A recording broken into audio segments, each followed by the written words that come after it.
We wanted to cross a threshold of 200 players in the live event. If you are looking at the standings, we have... I'm so busy entertaining you all, I forgot the building. Yes! Yes! Yes! Today, if we had Chess.com muscles, we'd flex those instead of the chess bra muscles. I think we did it. I think we fixed this. Let me check with the server team.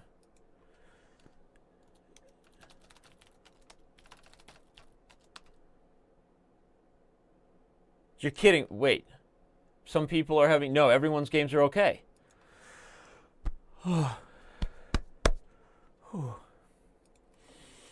Okay. Okay, we have very, very nice play. We make very good chess moves. I am waiting and watching here. Where is everything today? Who is here? Oh, Rudy Tooty.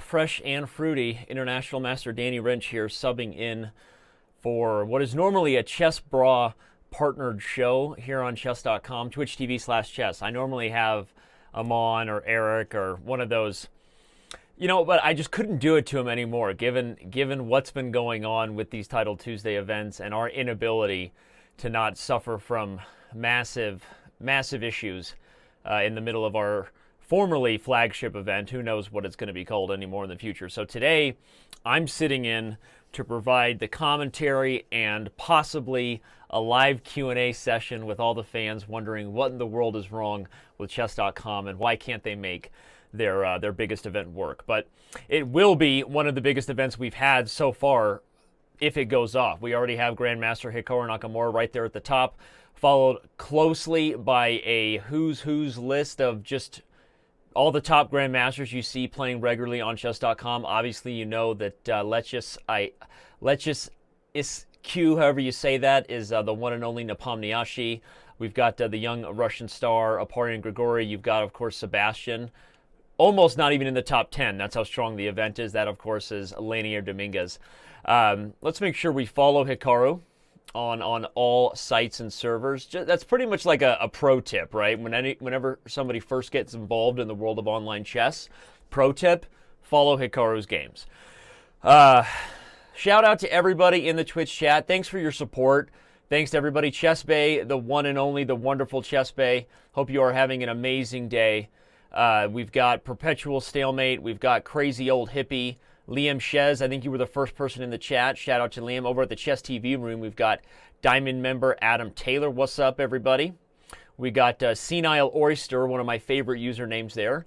Brother Josh, Hack Lover, and all the crew chilling. So, again, this is a Title Tuesday. That's what it is. This is the Title Tuesday, the first Tuesday of every month. We hold the Title Tuesday, but because of our inability to make that happen, we dubbed this one Crash Party. There is still a $1,000 prize fund, and should this event go down without a hitch, we will be planning our biggest Title Tuesday ever in an attempt to hopefully win back a little bit of love. And as we launched these Title Tuesdays a few years ago, it was like, hey, we've got a bunch of title players on our site now, which for those of you who've been on Chess.com forever know that it was kind of new. And it was like, let's do something special for them. And as it became sort of our biggest flagship, randomly people like Magnus and Hikaru would show up. It grew and grew to the point where we could no longer allow ourselves to make the server-wide announcements that we were when these games would start, and instantly, we were just sending messages to all. Right now, we have 39,000 logged into live chess. So, not telling you that story to make any kind of excuses at all. I mean, we're here and to do our best and to provide chess, but it's just a funny thing when you go through these growing pains that lead to these like massive black eyes, and I might as well be punching myself in the face every time we try to do a big event and something bad happens. And it's almost like they're happening because of the big event and because of the way we've been advertising said big events to our members. And so I believe we made a lot of improvements. I'm hoping today goes off without a hitch and everyone is happy. Apparently there are some other streams going on. You've got Bigfoot right now, our boy Bicky, and you've got regular streamers out there. You got the Chess Bras and everyone, so you can pick your flavor. This is the official stream of the Title Tuesday, though I'm going to be playing to start. One, because I want to be involved with every other title player if and when this event goes off. 2, I thought it would be a fun challenge if, along with all of you in Chess TV and Twitch TV/chess, we try to follow this thing. As long as I can win, I will keep playing. So the moment I no longer win, as long as I remain undefeated, then I'll keep playing in today's Title Tuesday for funsies. And that'll give you guys this secret reason to root against me, as if you need any more reasons on the planet to root against me. Danny, we don't want to see you play. Follow Hikaru's game. Now you have another reason to root against me. But I'm going to play, and then if all goes well and I eventually lose, I will be following the top player games of Hikaru and Nepomniachtchi and everybody else that you're truly here to see. So just one game. Thank you, Perpetual Stalemate. But right? Where's the Shia LaBeouf emote when you need it to scream at Danny? The time control for the Title Tuesday is 3 minutes plus a 2-second increment for Blitz. The huge, as they say. What's up, Morky on Chess TV? What's up, Chess Trophy? What's up, Chess Coach Net? What's up? Yeah, we hope I play Hikaru first. And then, obviously, we know I'll be playing a second game if I play Hikaru, because everyone knows my record against Hikaru, right? It's pretty good. It's a pretty good record against Hikaru. I mean, there you go. Oh, I don't think Shia works here, ChessBay. Thank you for the cheers. Thank you for the support of Twitch TV/chess. But because this is not my personal channel, though, if you have not subscribed to Twitch TV/Daniel Wrench, then you are not able to use this emote right here, which is, I don't know. Some have said it's the best emote on the planet, the Danny the Donkey. Some have said it's the best emote ever. Others have said I'll never subscribe to Daniel Wrench's channel, right? To each his own, right? 50-50, I'd say. So whatever you want. If you're not using, we're going to bring all of our emotes over to the Chess TV chat for those of you on Chess TV and you're like, yeah, well, I want some emotes too, right? Would you please let me have some support? Any hooters. All right. This is, we're 9 minutes and counting. Yeah, if you haven't subscribed to our chess channel, please consider doing so. You can also subscribe to my personal channel. Let's hope that Chess.com today is not full of these. Let's hope for that. Maybe we'll be full of a win by that guy. For those of you who can't see what I'm doing, spamming Hikaru Nakamura heads, those on the Chess TV chat. There's Chess Bay showing us the best emote ever, of course. The love for Chess Bay. Nick Hain is liking the colored names. That's a new thing. Diamond members have their username highlighted. Their title players no longer even have the diamond icon. Let us know what you think about that, because we figure they get lifetime diamond memberships. People know it, and it's kind of unnecessary. Dark Knight Chess Bra, what's up, homie? Thanks for the sub. Thanks for the sub. Blue, and then of course you have platinum and you have gold usernames for gold members. So just small little touches, little things. These are the things we work hard on while our website is crashing, you know. If you didn't come here for, like, if you're a staff member who's like, I don't want to watch Danny make fun of our company, I mean, like, you probably shouldn't watch the show. So, no, I'm kidding. I say that because I know we work harder than I would like to say any company on the planet, but certainly any chess site. Oh, there was a gift from the one and only ChessBay. ChessBay94, thank you for the gift. She's always trying to train me on Twitch. I'm like her little, like, project. Like, Danny, here's how you use Twitch, and here's how you do things, right? That's right, Calculated Blunder. All right, well, what should we do while we wait? Is Hikaru playing any games? He's probably playing right now. Yevgeny Tomashevsky, I don't know if you know who that is. That's the professor. He's currently rocking on... He's currently rocking. So let's follow Yevgeny T, the big professor, as he plays a couple games. Who else is playing as we wait? We got Tigran Petrosian rocking and rolling. Lots of people just playing right now, but I think they're actually in the event.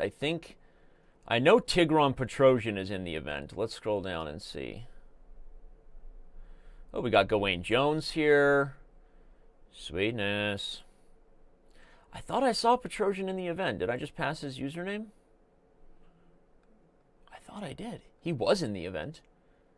Like, I swear, when I first logged on and joined, he was in the event. So either he's really rated that low, but he's 2744, so he should be root to boot here, right? But he's not. Okay, so maybe he didn't, maybe he withdrew.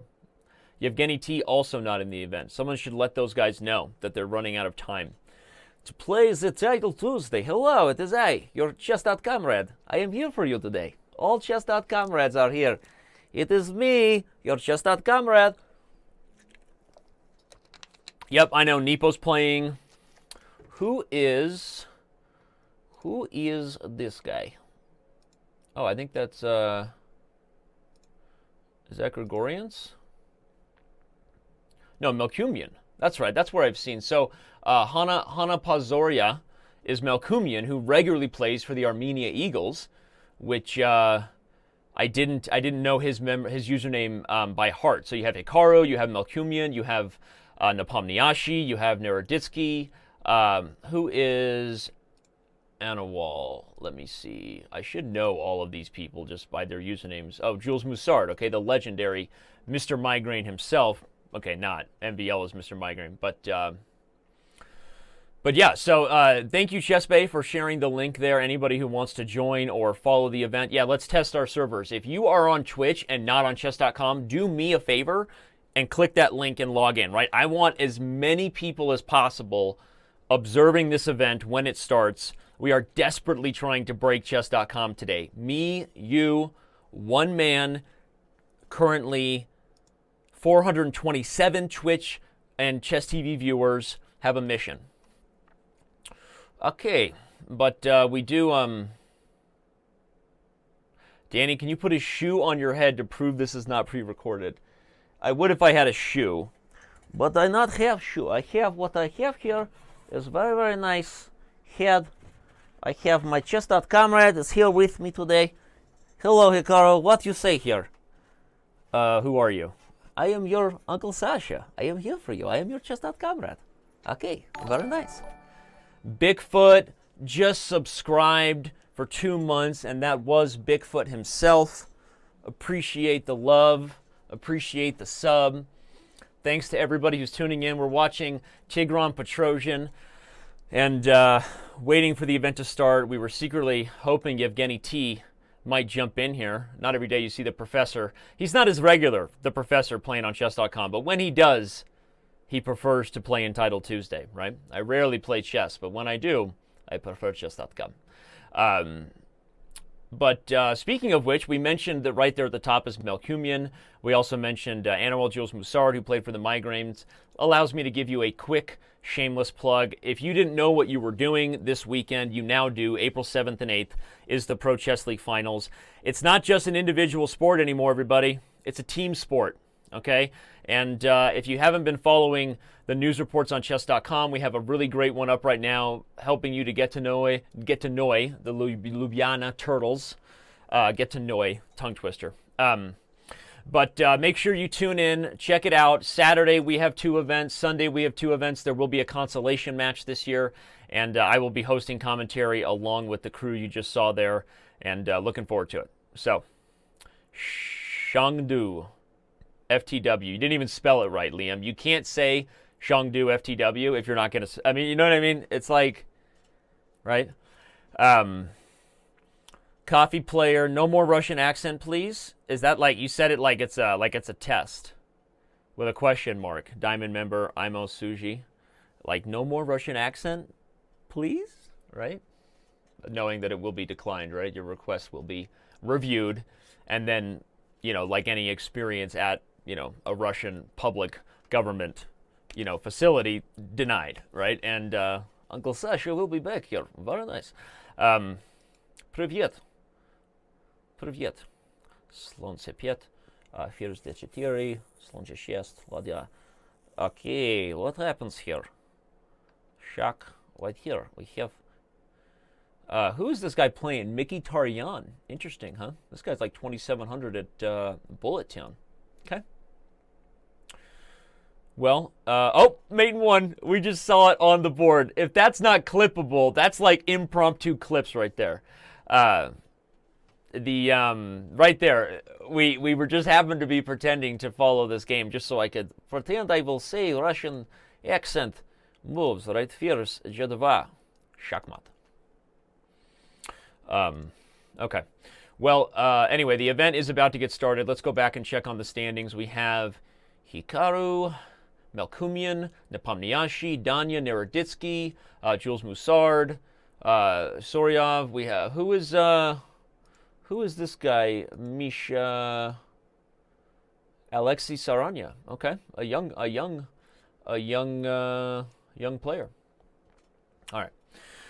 I do speak Russian a little bit, but not enough to actually dive into it on air with you guys. I get a little self-conscious because I used to be better, and it was a goal of mine. I spent a summer studying with Dvoretsky and Dolmatov and some others, and so I did dive in to Russia, and I do plan to master the language again at some point in my life. All right, I'm playing the title Tuesday. It's me, International Master Danny Wrench. Thank you to all of you who are here, and if I didn't know any better, I'd say the event is happening. What in the world? 260, but is this enough? I think it's enough. We wanted to cross a threshold of 200 players in the live event. If you are looking at the standings, we have, I'm so busy entertaining you all, I forgot the building. Yes! Yes! Yes! We, today, if we had Chess.com muscles, we'd flex those instead of the chess bra muscles. I think we did it. I think we fixed this. Let me check with the server team.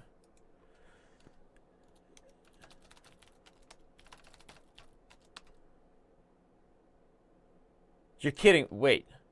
Some people are having... No, everyone's games are okay.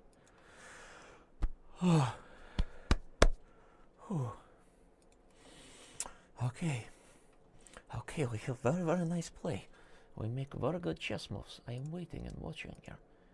Where is everything today? Who is here? Who is here? Okay. Who am I playing? Whoever I'm playing.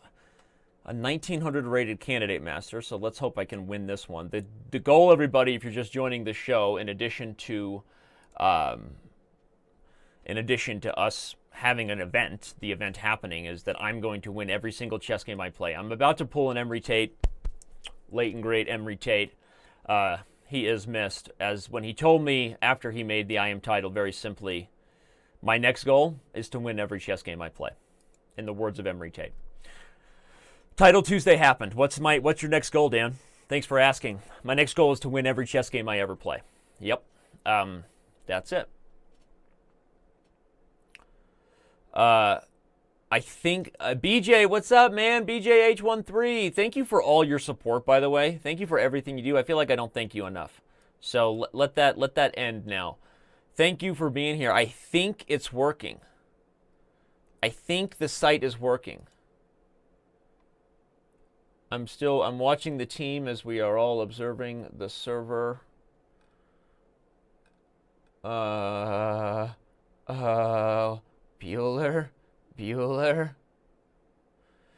Gamers Zing, thanks for asking that question in Twitch. I love your analysis, and I appreciate that. You know, obviously, I don't know if there'll be more Alpha Zero matches. That's not really, something that I can say. But I will comment generally on the fact that I wish, indeed, I had more time to dive in. Part of the reason I think those videos were so fun to do is because I had time and I really studied those games, and like the candidates a couple of years ago, and so I don't contribute video lectures to either our social platforms, YouTube, or the premium members here as much as I would like, and I plan for that to change in 2018. But believe it or not, I do have a little bit of integrity left in this old chess brain, okay? And I don't like to do video series that are not just me live giving you my stream of consciousness, whether that be for YouTube or my personal YouTube, no integrity. These shows, I'm just streaming here to have a good time. Some people like it, a lot of people don't. That's okay. But as far as the video lectures for our premium members or for our subscribers, I really try to prepare and offer something that is of chess quality. And when I can't do that, I don't like to do video series. So call me crazy, just don't call me Shirley. So, but yes, I hope to dive into more video lectures in the future of becoming a better chess player and helping all of you do the same. Public message. Looks like Grandmaster Gavin Jones already gets big win. Very nice. Okay. Making sure I win this game. I'm just checking out the others. What's going on? Hikaru. Oops, I clicked on the wrong game. Hikaru is playing Comedy of Errors. You've got Nepomniachtchi going down. So these guys are still playing. So we'll keep an eye on them and provide you with commentary. Okay, what am I doing here? Am I going to lose this position? Let's time to focus here. Make sure that I can deliver a quality chess game. So hasn't been the best so far. I'm simultaneously care more about engaging with all of you in chat. Thanks to all of our subscribers on Twitch. Thanks to all of our premium members. All of our members who are here with you. You make these events possible. Thanks for bringing us your support. I am trying to focus. Thank you, Chess Trophy 1. That sounded like, what was that? That was ready, go, player 1. Whatever, ready, go. This guy's beating me, by the way. Like, legit. Like, this is not a good position for me. He's using a lot of time, but he's beating me. I mean, straight up. Time for me to play faster. Okay, we'll go back. Not sure that was the best, but we did it. We're going to go here, play tickle with the bishop. Little bishop tickle, right? Little bishop tickle, frowned upon by the Catholic Church. I'm taking advantage of the pinned knight. Try to get my rook to d8 and bishop back and slowly unwind. This is my plan. Okay, what's he doing? That is an unnecessary sacrifice. I think he forgot that my bishop was defended. Looks like it. So I shall capture back, or I shalt. What is shall in past tense? I did, right? There is no shalt. Good job, Dan. You almost went 5 minutes on a chess show without looking like a total idiot. Good job, buddy. I shalt. All right, so now we make exchange via our pieces, and that's very nice for us. Okay. Yeah, we'll offer some more. Offer some more lady love. Lady on lady action. Let's do that. He's defending well, but he forgot I was taking with check. Sometimes when your opponent's under time pressure, pro tip, make a move that makes it seem like you blundered. Right? Dan, you are full of helpful advice. Oh, man. You are just so full of helpful advice, buddy. You know, if we didn't know any better, we might, all right, what's the best thing to do? I'm just going to swing the lady over and do work over here. Let's get the rook involved. Okay. No, thank you. No soup for you. We will do it. And we shall win. Not yet. He's not letting it happen. He's a real tough fighter, this guy. Okay. At this point, we are not too stressed on the outcome of this one. He says right before he blunders into a clippable moment. Not today, Junior. Not today, Junior. All right, back to the Twitch chat. How's it going, everybody? Cool Bear 1991. Thanks for being here. Thanks for yelling at me to stop talking and just play. Thanks to BJH13 for subscribing to my channel, picking up those Danny emotes.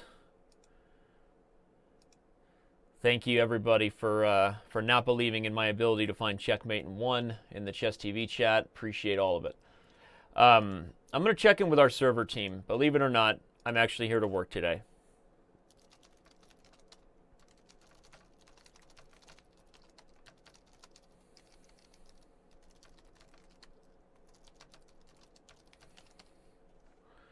I will let you know the moment we are clear of fully celebrating this day together. Right? I'll keep my shirt on as long as you promise to get some pants on. Huh? Come on, people at home. I'll keep my shirt on as long as you raise your hand in Twitch chat and say, Danny, I solemnly swear I'm watching this show with pants on, not in my pajamas. If you can promise me that, I'll promise to keep my shirt on. Deal. All right. Checking on Slack team, checking on stuff. Okay, I am breathing easier. Nearly 700 of you tuning in right now on the official Twitch TV/chess stream. I really appreciate it. We're going to follow Hikaru's game, which just finished. I am still playing in this event as a fellow titled player and trying to follow the standings and the action. We see that pretty much all the big names we would expect looks like they won.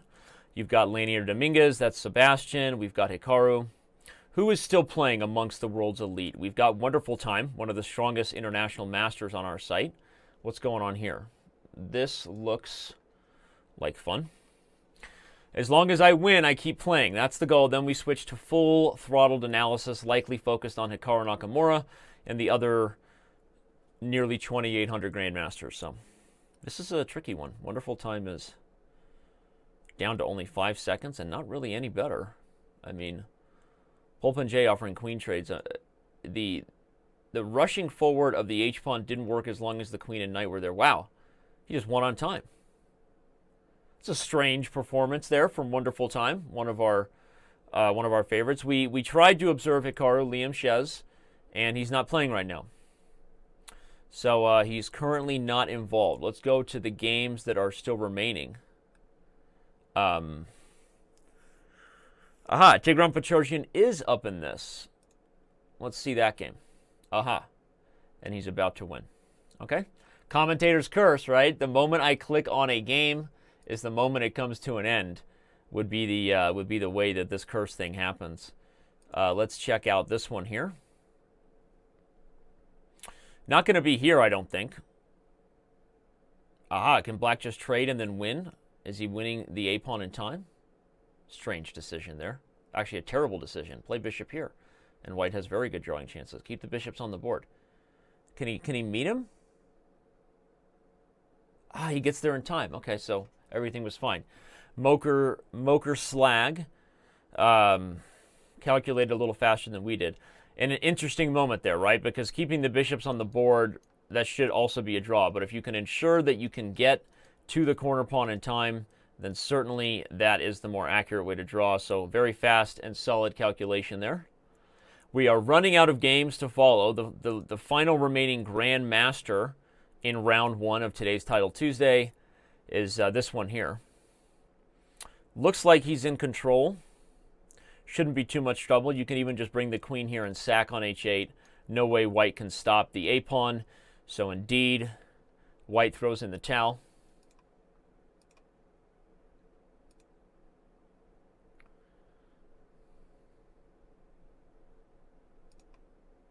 All right. And still, sorry, just doing one more check that...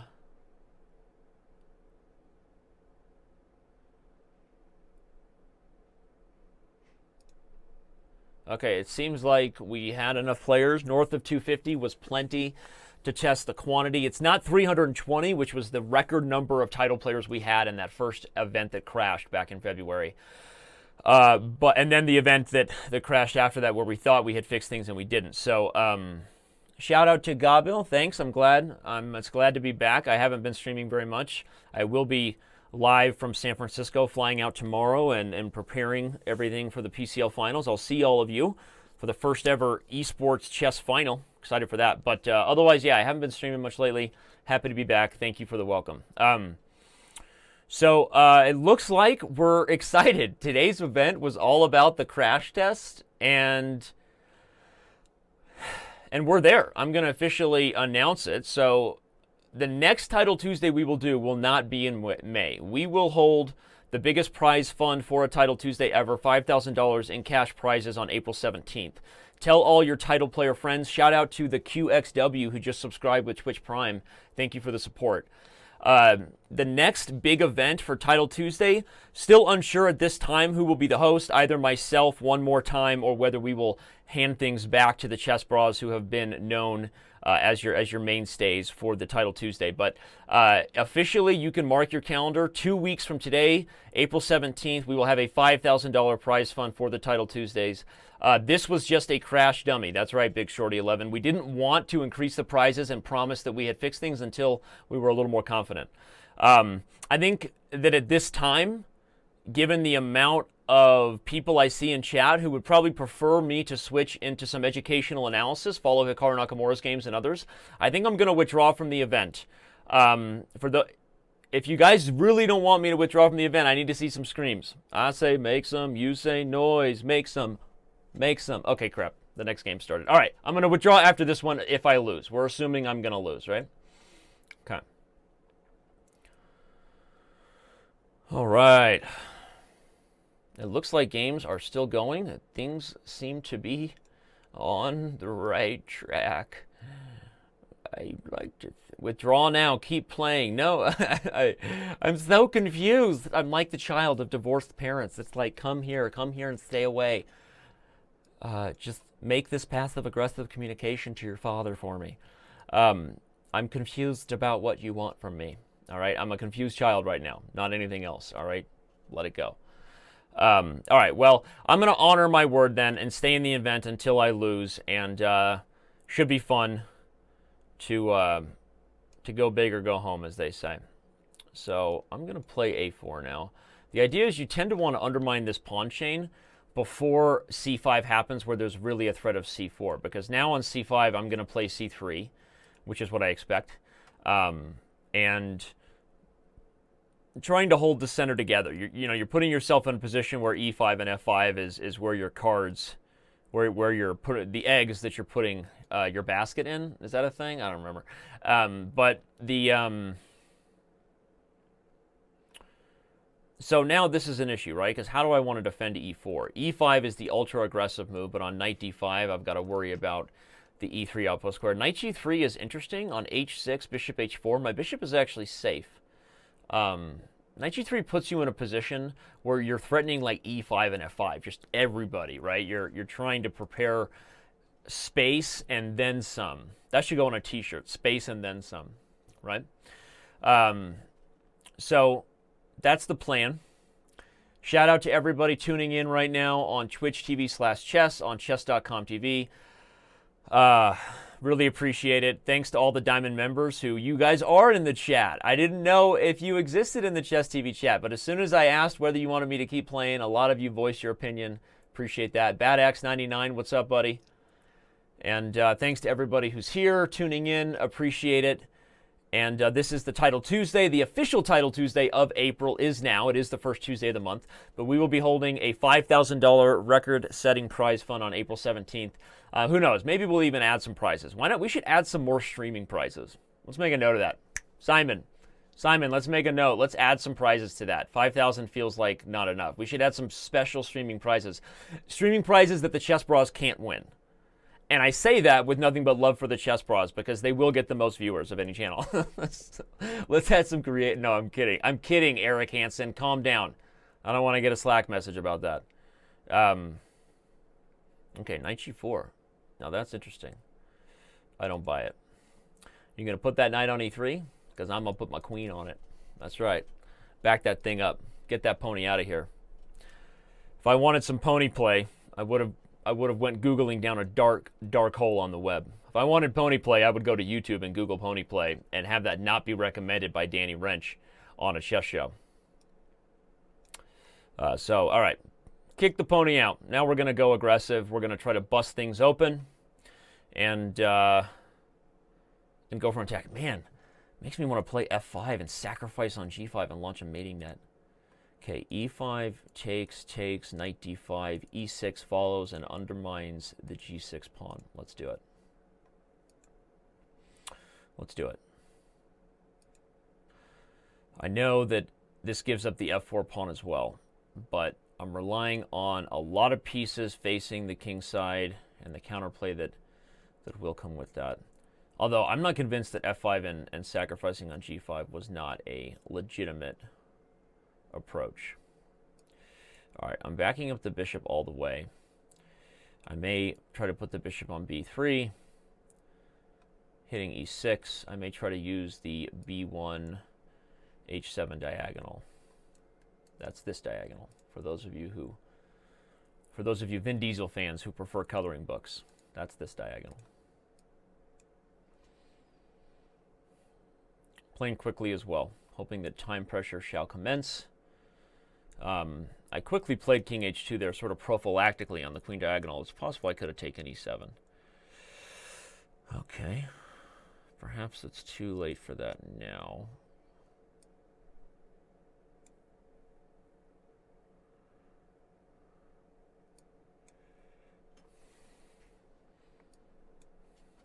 Always pre-move capture. Always pre-move capture. What's up, Blank Crossfire?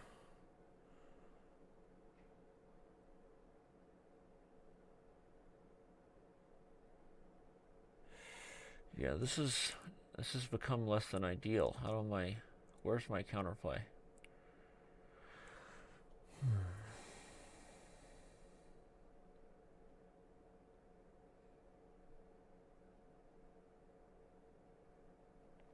My bishop on h4 is no longer as well placed as it previously was.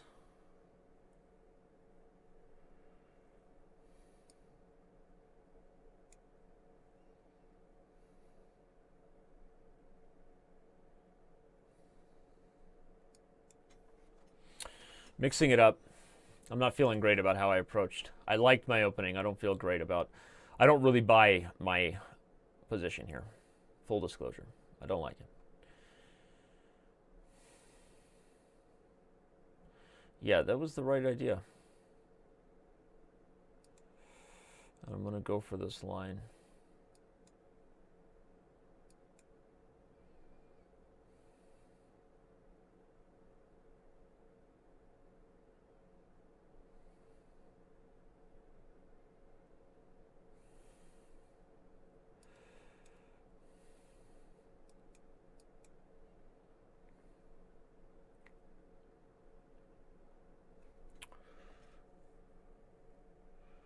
This just seems weird for him, right?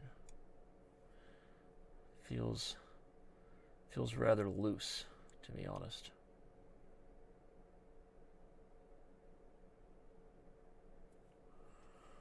Oh man.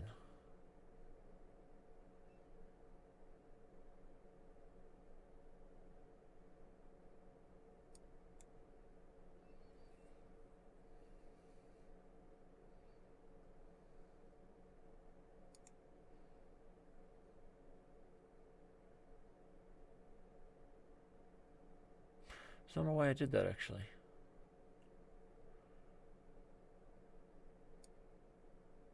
Don't know why I did that. Oh, darn it.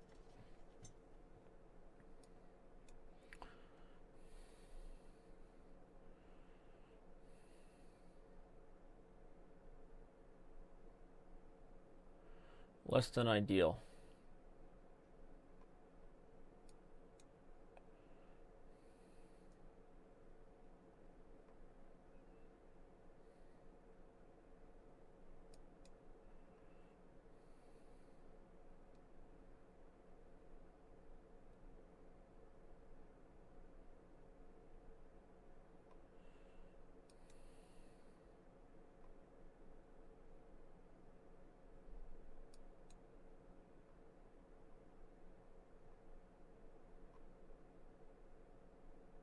I don't think that was a good move by him.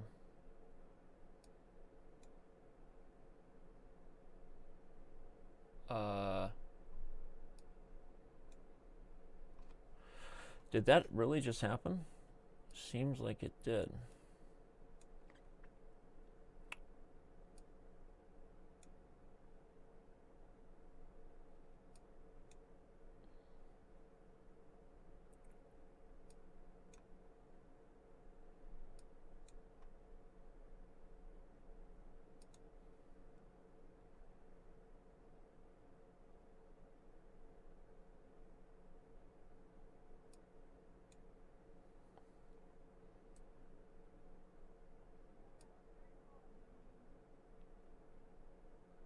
Oh, wait a second.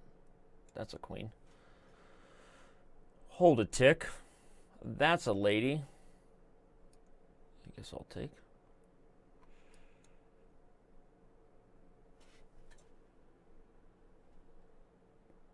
I'm as surprised as all of you, okay? I had full intentions of withdrawing from the tournament after losing this game. But the critical moment happened right here when my attack had been blown. I was under pressure, and my opponent played the instinctive bishop e5, bring the pieces to the king side, and push him back. And it just absolutely blunders everything on the spot. Not only does it blunder the bishop because of the pin to the queen, the pawn can't take it, right? It also blunders because you have no queen h5 check. He literally loses everything in one move. It's a miracle. I don't want to go as far as to say a Christmas miracle, but it is a miracle. All right, as far as the standings go, those of you who have paid good money to see Hikaru Nakamura will once again be disappointed because I won my game, and I think Hikaru is still playing. Although it says he's only 1 of 1, but no, that's wrong. Unless he's still playing. I don't know. But let's wait for... Oh, no, there we go. It just wasn't updated yet. All right, I had to move the tab. So 2 out of 2, Hikaru Nakamura wins. Melkumian of the Armenia Eagles playing in San Francisco. I wonder if he's got to catch a flight, like, right after this. I'm serious, because he's going to San Francisco. You've got Nepomniachtchi. So all those guys win. Who amongst the top is still playing? Looks like there's a no-brainer choice. We've got Oparian Grigori taking on the one and only Amon Hamilton, the chess bra. Currently, Amon is completely in the driver's seat and about to pull the huge upset, right? Good for Amon, right there. International Master, though Grandmaster according to his norms. We have not updated on Chess.com yet because we go by whatever the official FIDE site says, just FYI. But Grandmaster Amon Hamilton, he may be an IM still, but he's a GM in your hearts. He wins. He takes down Oparian Grigori. That's a slayer right there. That's a young Russian vampire slayer right there, right? Teenage vampire slayer.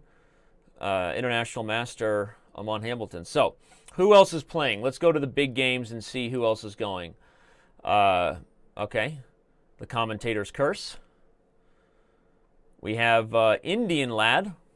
Okay, one of our favorites. Struggling to defend an endgame where he's just worse. The exciting thing is that it seems likely I'm gonna be paired up against one of the top players like Hikaru or someone, and that I will go down in flames, and that you will get everything you ever wanted, right?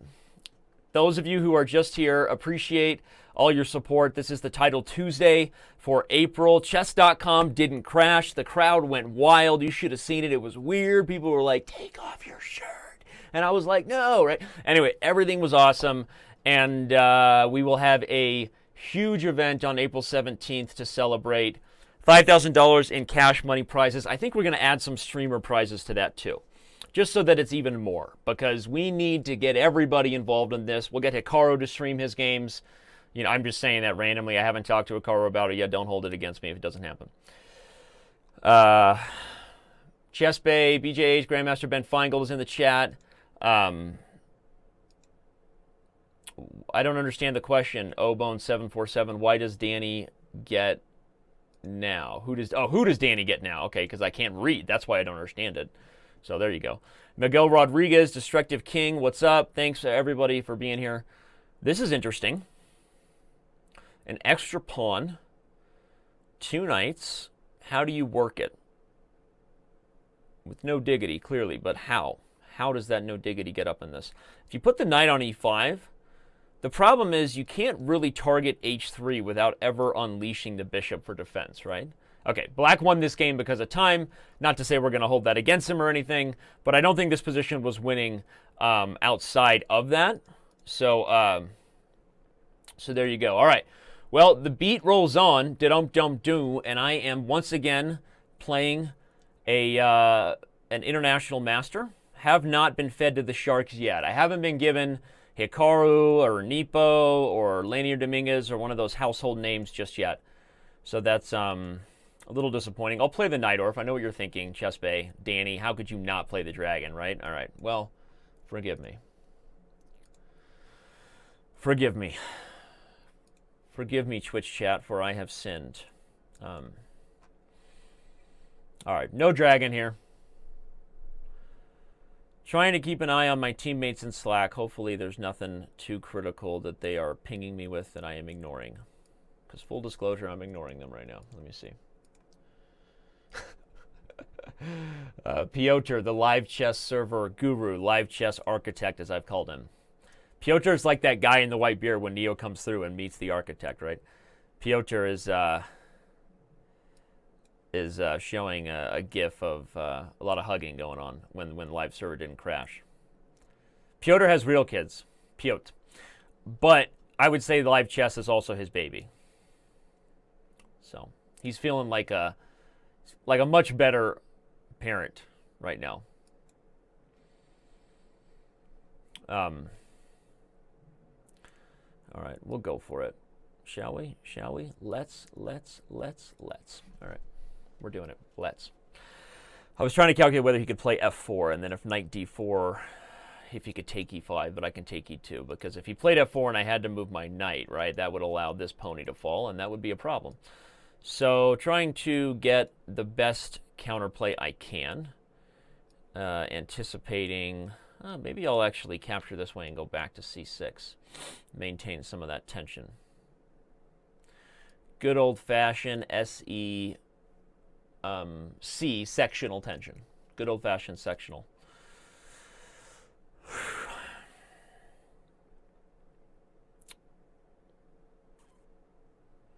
Yeah, well, black's attack is behind white's here. So there's no denying that. There is no denying that I am behind in the race for checkmate. However, white has neglected his king. I'm threatening d4. If he takes on d5, I'm relying on the long-distance relationship. Okay. Very, very interesting. Yeah, we have very good times here with Vladdy P. Back when we were KGB, we were bouncing around, me, your Uncle Sasha, and old Vladdy P. We hung out sometimes. That's what we called him back then, Vladdy P. It was very good times in the KGB with Vladdy P. Y'all know me, Fresh Prince. Duh, we have very good times. Rocking it. Come on, Danny, show some Chekalina Lishlamba. That's old school. You must be I went away from a lot of my dorkiest puns and weird words, exclamaviach, which again was never exclam with a B, okay? Despite what many people accused me of. It was always exclamaviach, the respect you add to a great move with the Russian surname, like Dmitrievich, Vladimirovich, and then you got Chekalina Lishlamba. Yeah, I should bring back some of the old guard, huh? Really get some of that hate going. Get those YouTube comments. Get that Twitter hate up there, right? Let's get it up there. Not my best work here, but then again, last game wasn't my best work either. Thank you, Bigfoot, for the love. Thank you to Danny Springer. Thank you, Destructive King. Everybody, I'm just reading usernames right now. Real creative hosting at work. Yeah, we have a problem here. This whole idea of sacrificing the d-pawn did not go as well as I thought. I wonder if I should have played knight a5, actually. Okay. It would be unprofessional of me to analyze in the middle of a game that is not over. But how can I... Where's my counterplay coming? I have problems here.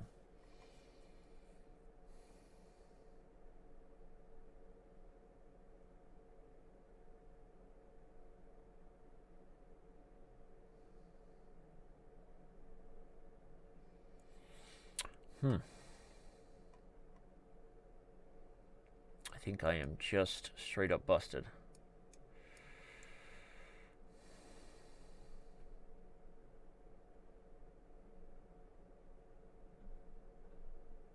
Down on time to go with it, too. Well, if I lose, it's time to analyze. Okay, that might have been a blunder. Did he not see this? I thought I'd get my piece back. Apparently, I didn't see that it wasn't a good idea to go for this. LOL. The boy who cried blunder.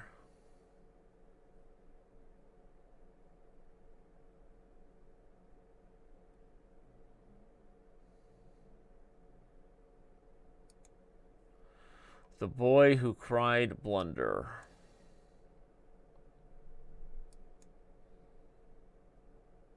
freeze the back rank with tempo.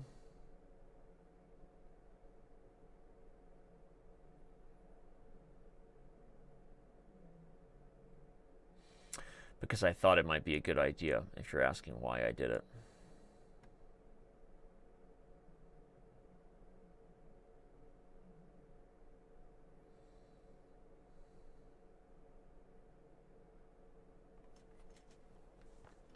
If you're just joining the show, don't go anywhere. We will be checking in on Hikaru Nakamura's games, as well as all the other top player games throughout the show today. Right now, I am doing my best to remain undefeated. And if that doesn't happen, all bets are off. Okay, yeah, he wants to mate me. And you can't blame him, right?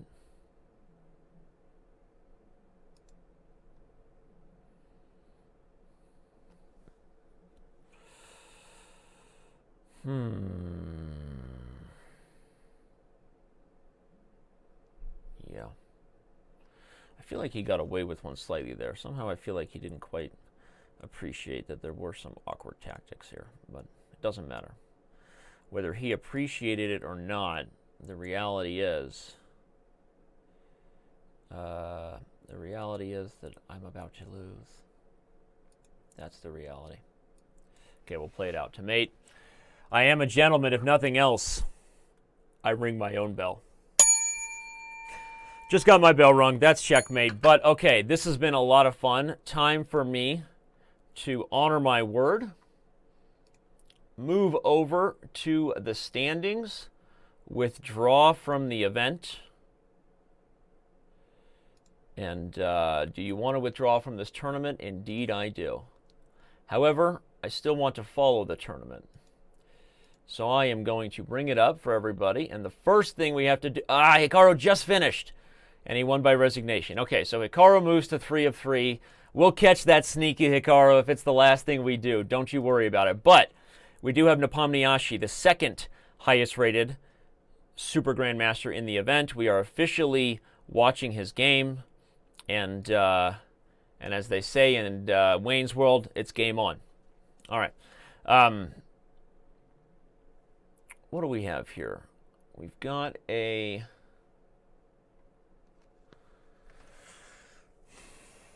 Looked like some kind of Sicilian that he played a lot better than I would.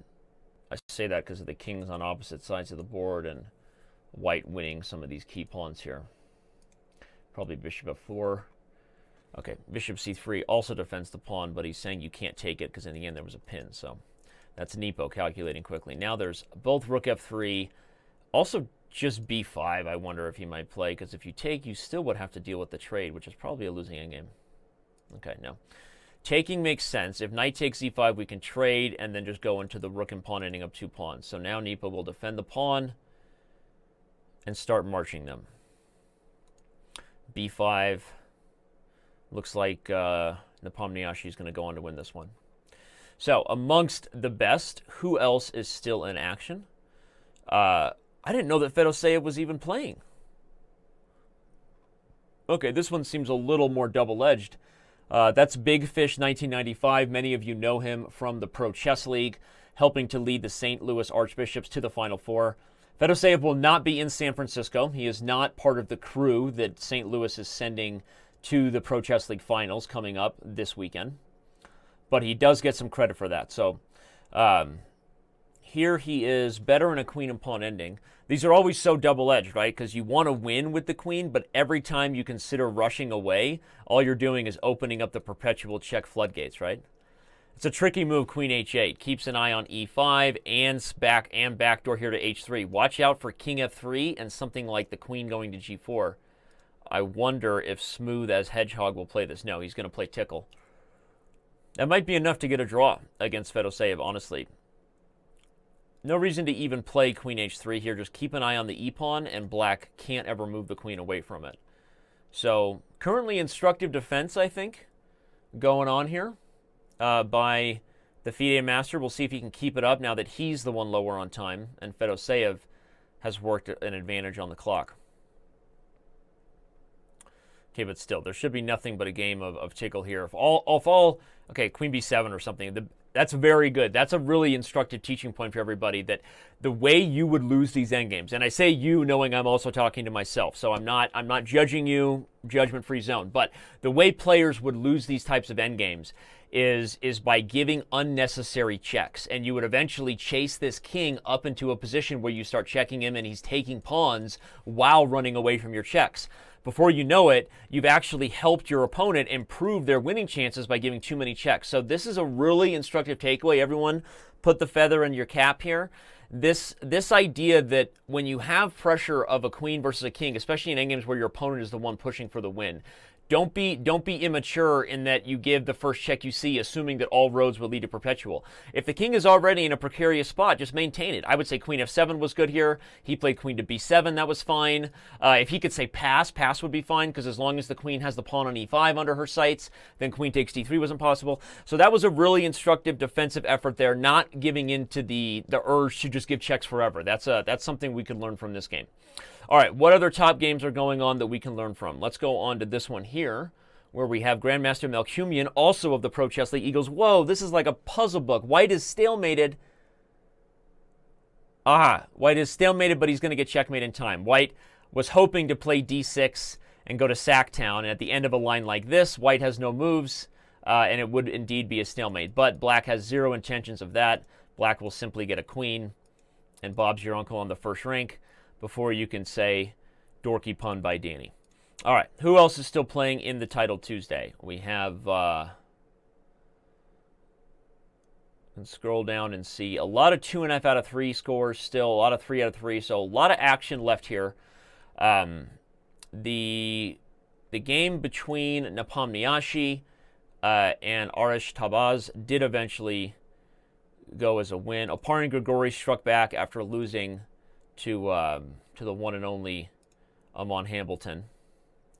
Amon wins again, so he's sitting pretty. Amon rocking a 3 out of 3 score. That's fun. The last game going looks like this one here. Ooh, talk about instructive. We could have either an epic meltdown, which is likely typical. In fact, I think White's probably already lost here. Yep. Now you go back, and then the waiting move, I believe, that was winning there. He had a waiting move that was winning. Yeah, he just let him out. I'm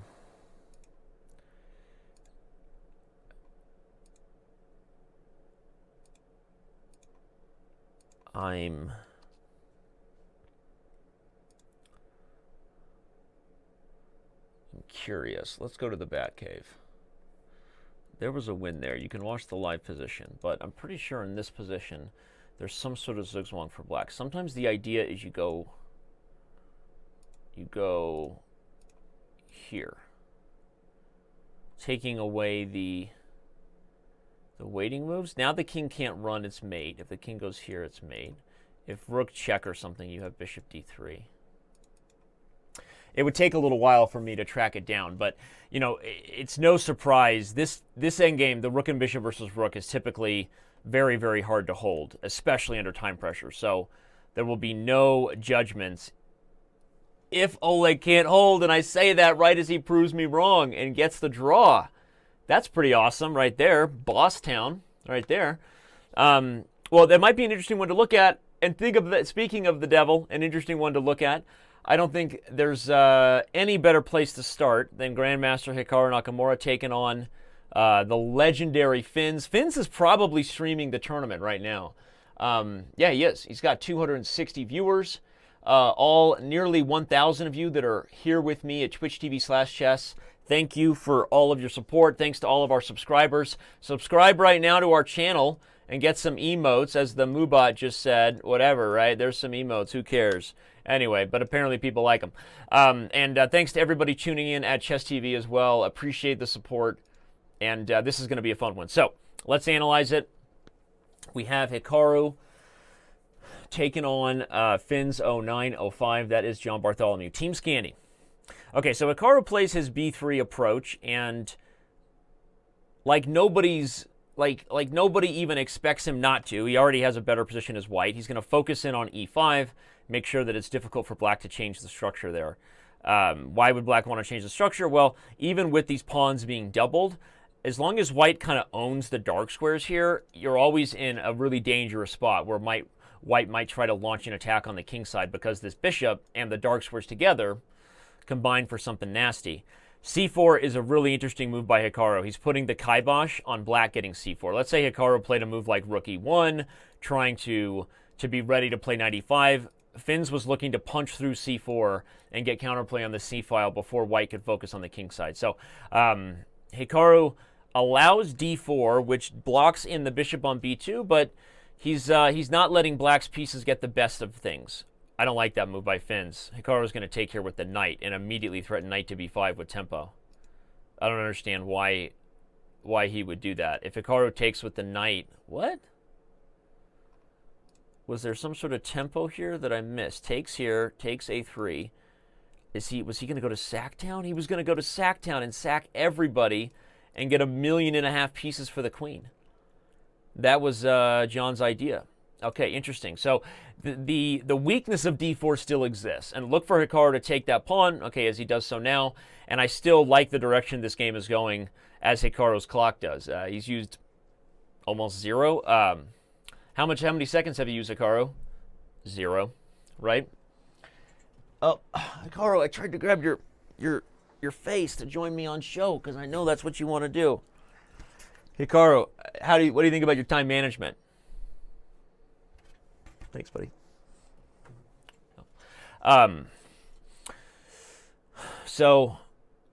But yeah, that was nice calculation by Finns, resourceful calculation, but still not enough. I see some shouts there for Amon Hamilton's games. I see some shouts from Chess TV, making other requests. I appreciate it. I think GM Nevermind isn't a fan of the fathead. Says frankly terrible, or he was imitating Hikaru. Can't tell. All right, but no, we're not going anywhere right now. Hikaru versus Finns. This is where the action is, and we're not going anywhere. Okay, Hikaru played bishop h3. He was threatening to take on f7 with some sassiness to follow.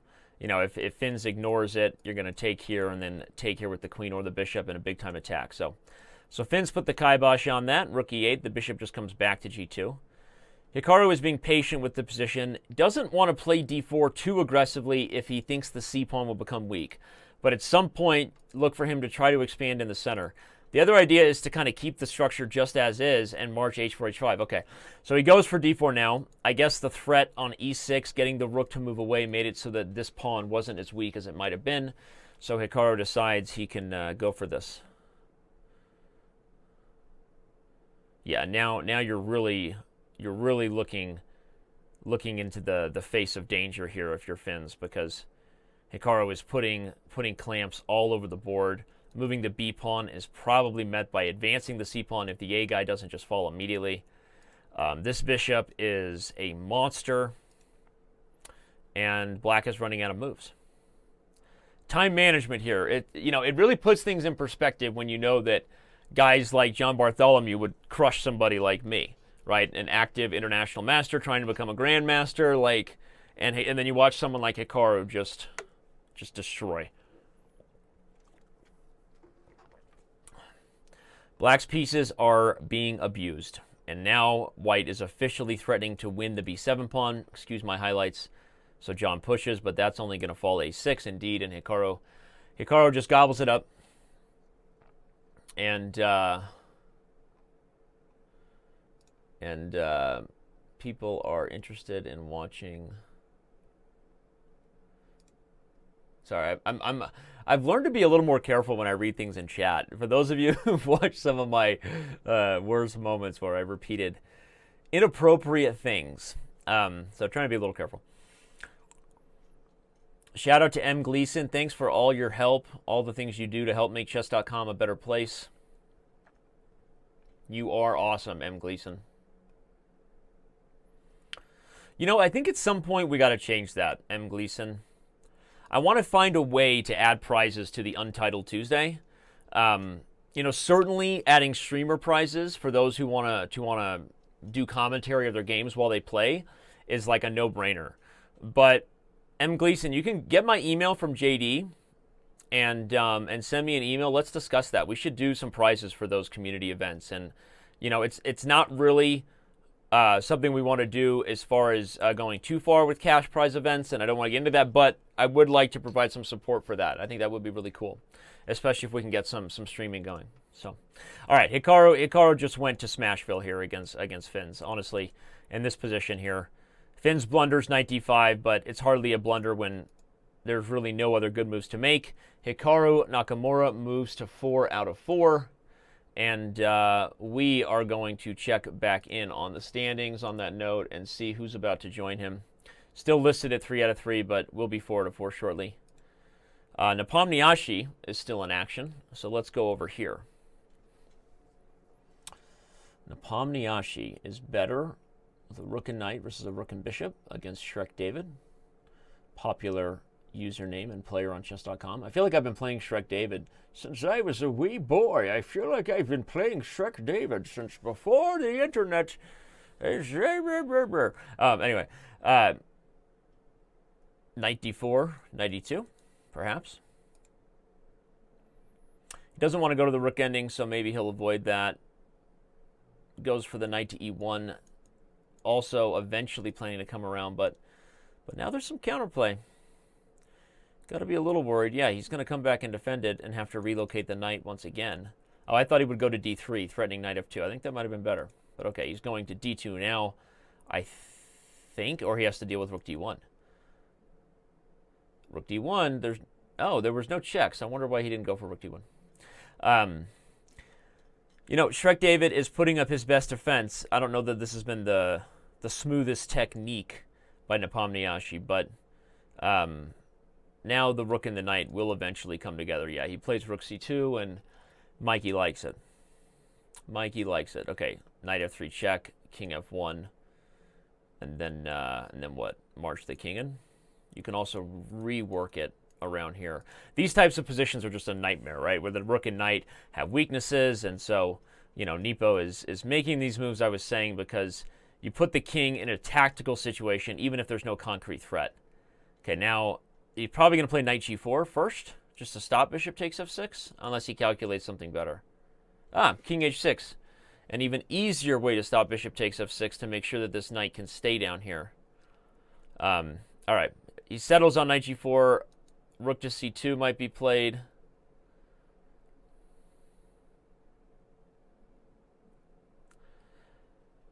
Eventually he goes for it. I'm surprised it's taken Nepo so long. He almost blundered. King e6 would have been mate in 1. That would have been crazy. He hasn't made a ton of progress here. Honestly, Shrek David has defended really well, and now already you have to deal with the threats of the 7th rank again. And there's no way I don't say Nepo wins this game, but it is interesting that Nepo has come as far as he has here without being able to convert. Okay, now the king has to be careful. If you put on the wrong square, the knight would have checked and then gone to f5, defending everything. So Nepo does settle on this. Nice defensive idea. White can still take with the bishop, but then king g6, and he's going to lose the bishop. Shrek David didn't see it. King g6. Now he just sacrifices the bishop, but very, very nasty, sneaky little trick there by Nepomniachtchi. And he's going to join Hikaru at 4 of 4, along with Zavine Andreassian, who is also coming to the Pro Chess League Finals. If you didn't know that, the Pro Chess League Finals are Saturday and Sunday. Don't go anywhere else on this weekend. You now have your weekend booked. I just did it. Like, normally you wait for your wife to add, like, a family event to the calendar. Too late. I already did it. You're watching the Pro Chess League Finals this weekend. All right. So Nepomniachtchi is converting. We got that. Ooh, excitement on the board. I see Twitch yelling at me about it. We've got Grandmaster Amon Hamilton taking on another one of the Armenia Eagles in the Pro Chess League. Here, Amon is still in the driver's seat. Is this going to be enough to win? I'm not sure just yet. But with the pawn being protected by the bishop, something makes me think yes. Yeah, it's... So the problem is the knight can never take on e2 because the king and pawn ending is lost. and that's really cramping White's style here, right? Short of a blunder, which Amon is being very disciplined right now. Guard z5. Now he's going to play king g4, knight g6, bishop d3 is possible because there is no knight e5. Yeah, he just goes for it, and Amon is moving to 4 out of 4. Calling it. Wow. Wow. Big town, win town, move over to the standings town, and what we've got is a host of players there, soon to be joined by Amon Hambleton.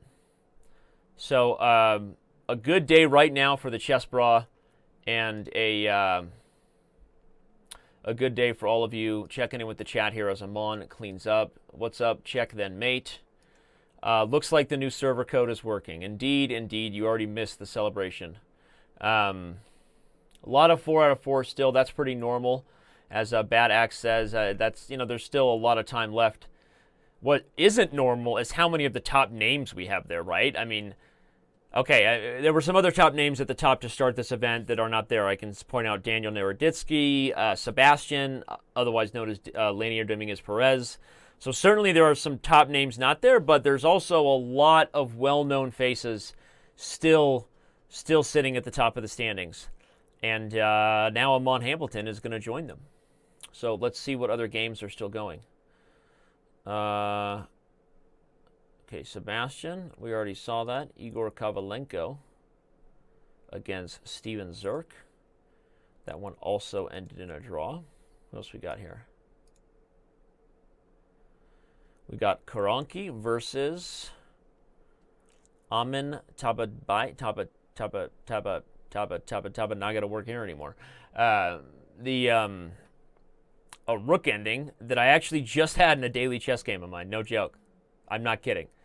Go to my archives, go to user profile Daniel Wrench, and look at a game that just ended in a draw from the Daily Chess Championship, which if you're not playing in, you should have played in the Daily Chess Championship. It's actually been a lot of fun for me to make blunders on a daily basis. Just log into my phone. Now I don't even have to launch a bullet brawl to make blunders. I just got to log into my phone, make blunders right there. So this was absolutely horribly played because Karanki blundered into the rook ending. But if he hadn't allowed this process, this endgame should have been a draw. The easiest way to do that is actually with a move. You just keep the rook here. So the rook moves, just keep the rook here. If the rook tries to come up, then you come up with the king. If the king comes up, you can take the pawn. And now if he checks, you can go for this. And you've got this stuff. So you want to keep your rook, and that's exactly what I did in that game. So can't really hold it against him. He didn't have a lot of time on his clock, but that endgame should have been a draw. Thank you, everybody who's tuning in at Twitch. Shout out to all the regular usernames: Paulkey McCoy, Blunt Chess Hugh. I got to be very careful, as we said. Zenbeat, Nelson Moore, Oslin7788. All of the members hanging out. TC2304. Thanks for being here. Thanks to everybody who's watching the Title Tuesday. Right now, as the standing show, we have. Right now, as the standing show, what we have is Hikaru Nakamura, joined by Amon Hambleton, along with Zavin Andreasyan. This is Jan Nepomniachtchi. So still some regular big names there. Going to be some exciting matchups here. We might even get Hikaru versus Amon coming up in just a second. So there is still one game going. Let's follow that game until it's done, on the off chance that we learned something and turns out we don't. Hashtag clippable moments, brought to you by Twitch. All right, Title Tuesday. The next round shall begin in 3, 2, 1. Hikaru Nakamura taking on Kemik Zamogs. Okay, I'll let you guys choose your own adventure here today as far as where you want to go. I think most of the fans prefer Hikaru Nakamura over other human beings when it comes to watching chess games. But I will also show you that right there at the top, of course, we also have... Who do we have? Closing out of my game. We've got Wonderful Time. We've got Opar and Grigori. We've got Nepomniachtchi. So Nepomniachtchi, we've got Hikaru. And of course, we should also have... We should pull up KNVB, get a follow over there. This is a good one. We've got Amon Hambleton taking on Zavin Andreasyan. So this will be one we keep our eyes on. We're going to focus on Hikaru's game right now, an interesting Dutch. if I don't say so myself. We'll go ahead and flip the board, look at it from white's perspective. Okay. Hikaru plays a lot of these Dutches in blitz. It's kind of like his b3 system as white.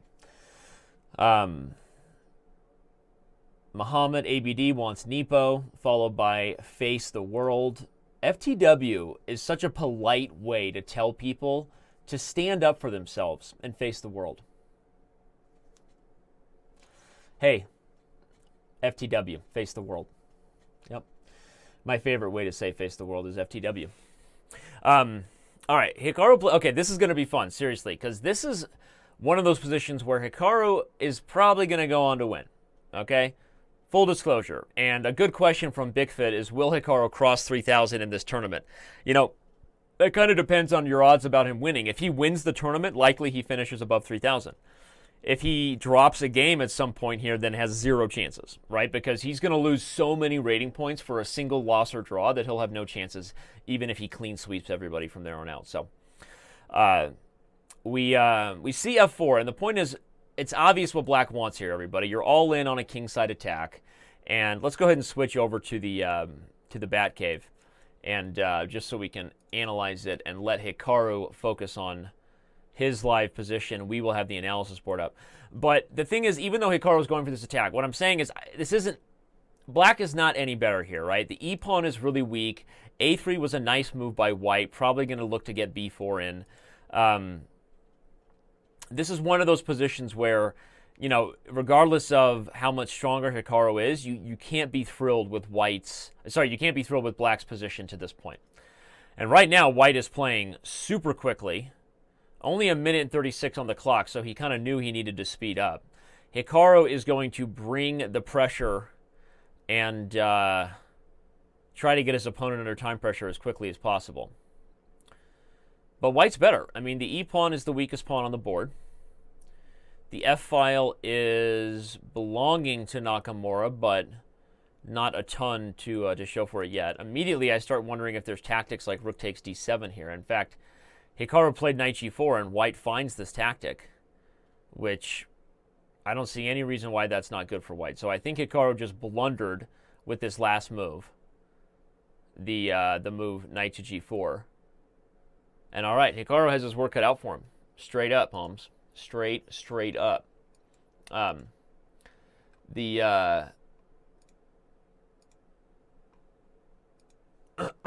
We've got... okay, Hikaru's going to try to get f-file counterplay to compensate. Let's see what he can do. Let's see if he can come up with something. Because he's down a pawn. c6 is weak. Rook d6 played. Hikaru playing quickly. At this point, from a practical perspective, he has just as many chances if he gets his opponent under some critical time pressure as he does by trying to play good moves to recover. And now, there's suddenly all kinds of weirdness where Hikaru might have a winning shot coming with the move knight takes f2. In fact, I think he did.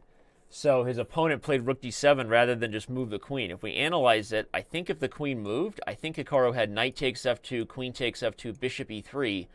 Game over, Red Rover. So Hikaru now has to deal with rook d7 and see if he can come up with some way to get the right counterplay. Because what's the risk here? If he just moves the queen, what is white doing against this coming threat of knight takes f2? We're going to find out. Hikaru moves queen b6. White has to try to find something. Queen c2 immediately runs into bishop a4, but did Hikaru miss queen c4 check? Here comes queen c4, and something's happening on e5 here. No. White is able to force the queen trade, which might be enough to win as well. Getting the queens off the board. Wow, look at that approach from white. Just sacrificing the piece with the idea that knight f6 is coming with mate. Holy shenanigans. Look at that. If the bishop had moved and saved itself, knight f6, and there was no way to stop knight h7 mate.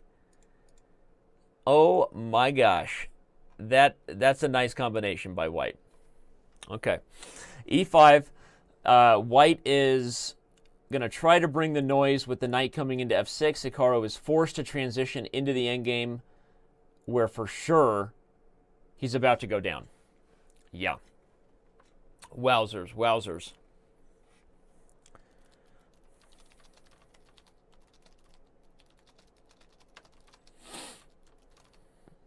All right, what do we got here? Okay, we're going to check on, where was it? My other favorite game, moving away from the analysis board. Hikaru resigns, and he has been upset. Wow, a huge upset win there for the NM. All right, we've got Amon Hambleton taking on Zavine Andreassian. And that answers the question right there, Bigfoot, in regards to the rating question. And some comments being made there. Don't worry, if anything like that is going on, we will take care of it. Amon looks like he might be running into his first loss, though, right now, because it feels like Black's attack is going to be super dangerous. Holding on with the move queen to f3, guarding the knight and the bishop at the same time.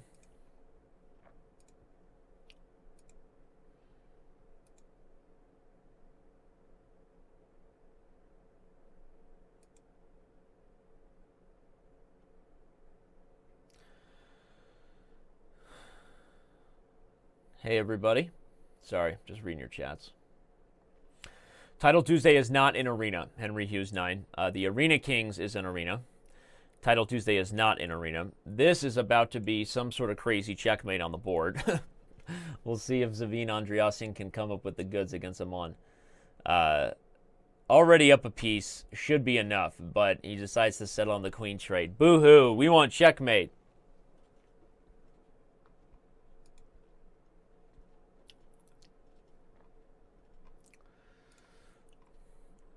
All right. Sorry,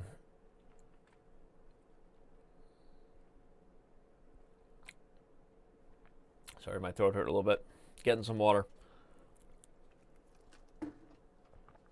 So many games still going. I kind of don't want to leave this one because I feel like we're going to have an exciting ending. But we've also got this game with Lanier Dominguez taking on Denny Zozan. Lanier Dominguez is about to take this one home. Nepomniachtchi has moved to a perfect 5 out of 5, so he is leading the way along with the international master who took down Hikaru. Zavine Andreassian did eventually win. Amon simply throws in the towel.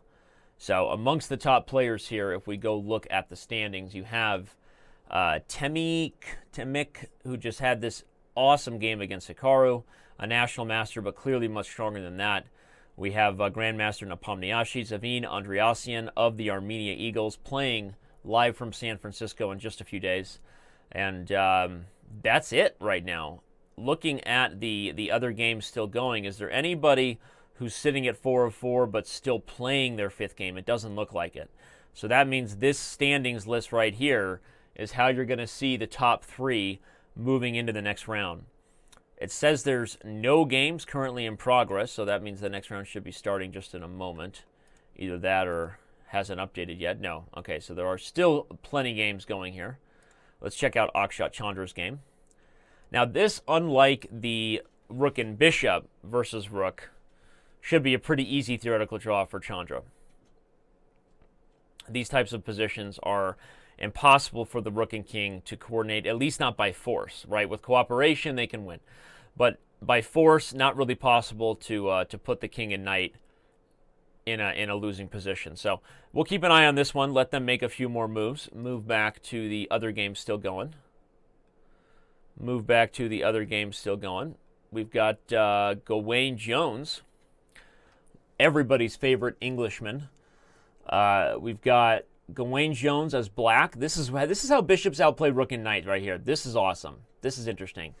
If the rook had moved from the 4th rank, we would have seen bishop e4 check first to avoid the fork, and then h2.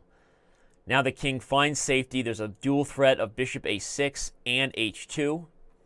I think h2 will come first here. I don't see any reason not to. Oh, he was in check. That's why you can't do that. All right, he finds a way to get the queen, though, with e2. If the rook takes, he can queen because there's no check on h1. Either white just missed that, or he knew he was lost anyway. But that was some fancy footwork there from Gawain Jones to find a way to get the queen, despite what was going on there. But okay, a moment away from white resigning or losing in this one. So let's go back to the ones we talked about. Akshat Chandra. Okay, still not going to win this one. And all right, who else is still playing? Let's see here. Tigran Petrosyan still in action, as black is up against the wall here. Not going to have enough to win this one. Okay, white had an easier win there, which is a useful little thing to show. I'll let the game finish before I do. But important to show that, okay, white wins the game anyway, but very often the most important factor in these, if you're winning with the king and rook versus a king and a passed pawn, is the king's position, not your rook's position. And on that note, you always want to take an opportunity to separate the enemy king from the pawn, because they don't move as quickly as you do. The fastest win here was rook g5 check, and after the king moves, move this rook anywhere on the 5th rank. And the point is that you've forced the king and pawn to stray from each other. If the pawn pushes, you play rook to a3, and you gather that pawn in time. Black would love to just say pass in this position and never be put in zugzwang, but it's not possible. So that little technique there where you immediately choose to separate the king from the passed pawn is a very useful little trick to keep in mind, and combine that with the practical advice I'm giving you, that the most important factor in evaluating those is the king position, not your rook behind the pawn or other types of endgame technique tips you've been given. Okay, so we've got Melkumian of the Eagles, but okay, we've got St. Louis action here with Hikaru Nakamura taking on Akobian, another player who will also be live from New York. Just kidding, live from San Francisco. It's Pro Chess League night. How long is it going to take me to drop that one during the esports final this weekend? Live from San Francisco. It's Pro Chess League night. I don't know how long. It won't take long. But we got Hikaru playing here. He did just lose. So the game that I really want to follow is one that is going down between Nepomniachtchi and the national master who just took down Hikaru Nakamura. That, of course, is this one right here. So let's go ahead and bring that one up on both forms of analysis so that we can follow what happens here, because Nepomniachtchi taking on this national master is revenge for all of the top players for that guy who just took down Hikaru. Henry Hughes, the next Arena Kings is, I think, tomorrow. So for those of you who are not currently streaming chess with Chess.com, what are you doing? You're missing out. Actually, join our streamers program and have some fun playing chess. Anyway, but there's a lot more coming in regards to streamers events the moment the Pro Chess League is over and I can think again, right? We've got some fun stuff coming, but the Arena Kings events will be here to stay, along with even more interesting prizes and ways to get involved. So you can look for that. And Arena Kings is tomorrow, and it is a cash tournament available to all those who stream, not just those who are titled. Cool Bear 1991. That's true. BJH given some general T1, T2 matchup advice is not the best form of deciding that you're a master cheat detector. But we won't get into that right now. Anyway, so Black played G5. Interesting move. Black is under some pressure here to get developed with the knight, and that's why he plays G5 and is hoping to bring the knight up. Okay, knight E7 makes a ton of sense now, inviting white to either exchange off the strong bishop or let my pony come into the battle. Let my people go. Let my pony into the battle. Pretty sure that's what Moses said. Let my pony into the battle.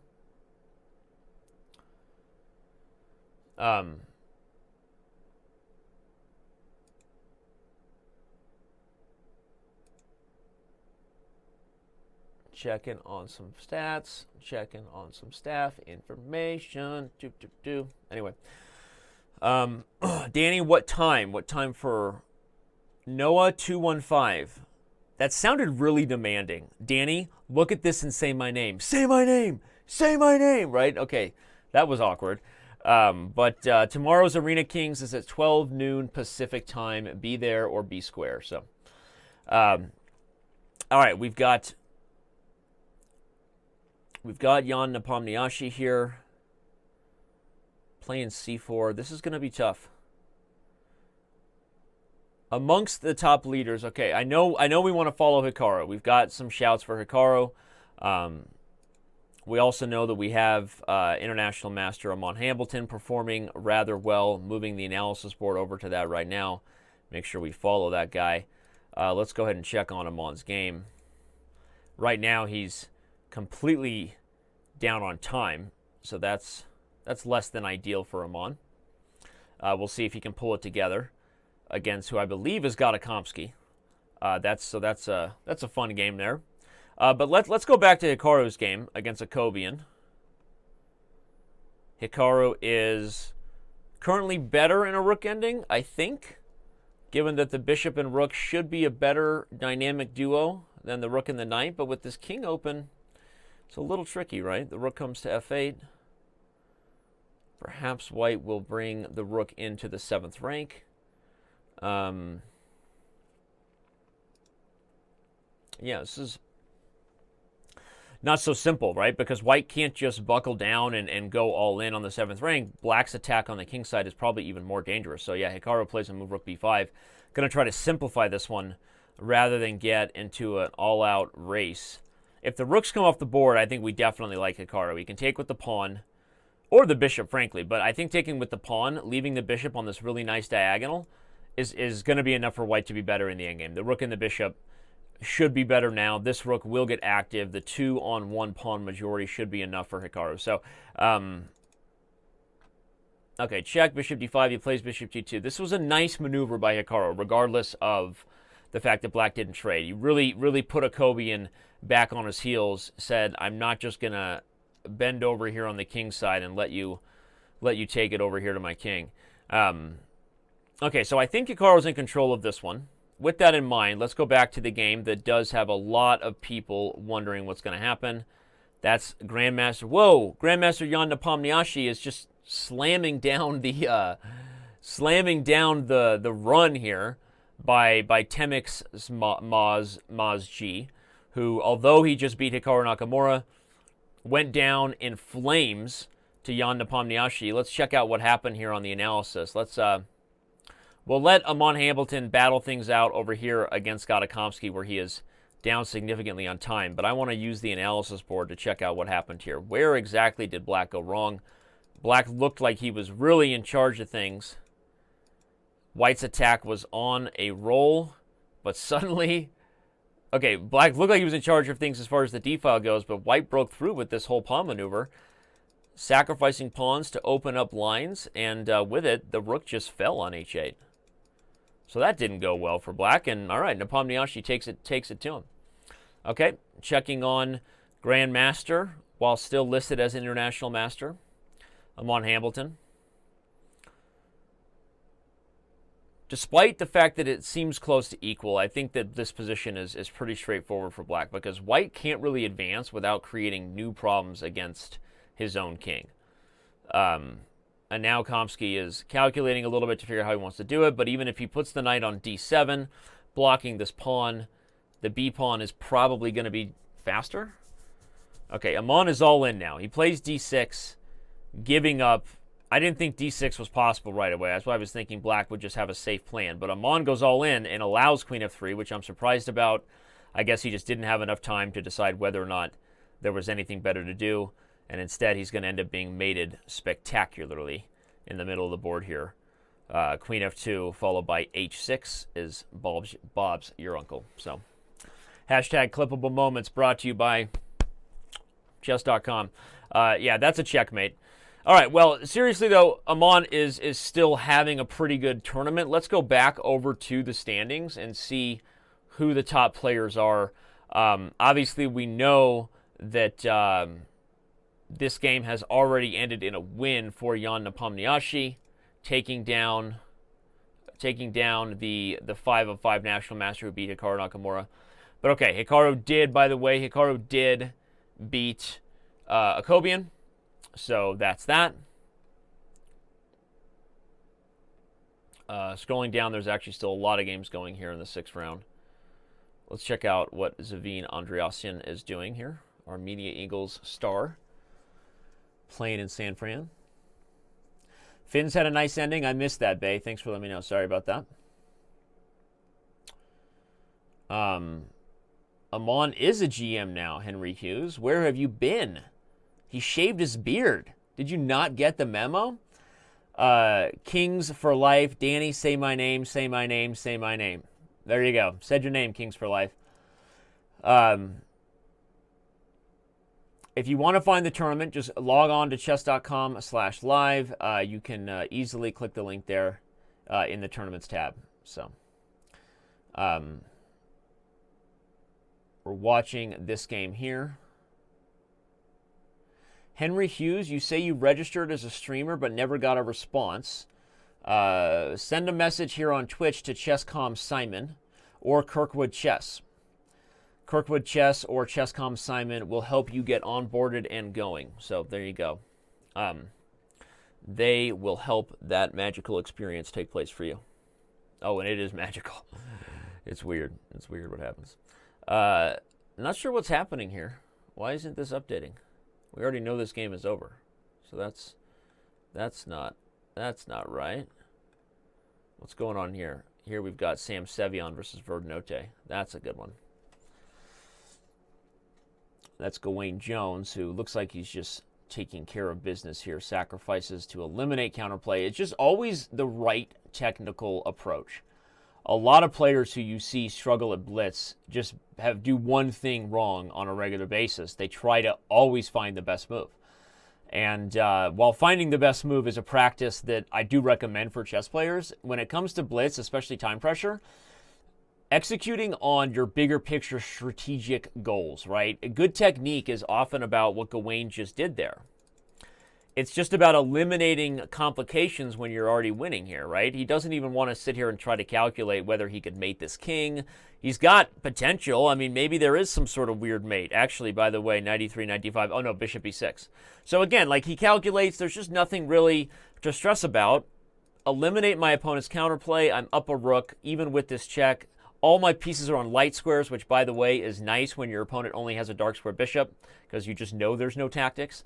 And so, you know, for those of you trying to, I know that it seems like it's just random blitz advice and not chess advice, but the truth is, you know, good calculators are always good blitz players because they don't try to push themselves to calculate as deeply as you think that they are. They're not calculating that deeply. They're actually approaching things more on an intuitive basis and trying to reach positions that they know are easy to play, easily winning. So, good little blitz technique there.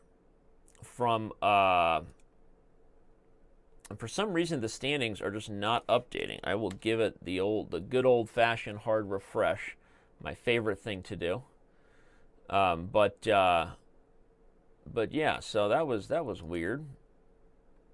And oh, this guy's not in the tournament, so I'll bring up a couple games here. But all right, now we've got a refreshed standings, and right there at the top, how in the world have we not been following Grandmaster Robert Hess? That's nice. Hikaru did bounce back, as we already know. He won his game against Varakobian. So Hikaru is still in the thick of things, but no matter what, we should see a battle between Jan Nepomniachtchi and Zavin Andreassian of the Armenia Eagles. So that's going to be a fun one that goes down next. So still some games going right now. Let's check on Krikor's game, who just won by resignation. If you don't follow Krikor and you do speak Portuguese, that is a you problem, because he is a regular streamer and a pretty good coach to go with it. So, Comedy of Errors. What is going on here? Black is... Whose move is it? It's white to move. White's getting a queen, allowing the check, but there's nothing to it. Yeah, you can just trade queens now. Wait, is it stalemate? No, the king has a4. Oh my gosh, I thought that if the queen traded, it was stalemate, but black is trying to get himself into a tricky a tricky win. But the irony of the username he's playing in that Comedy of Errors, he lost to Comedy of Errors by checkmate. Okay, the next round is going down. We've got Hikaru Nakamura taking on Federer 999. We've got the game of the round, which is where we're going to focus our efforts. If I don't say so myself, that is Zavine Andreassian versus Jan Nepomniachtchi.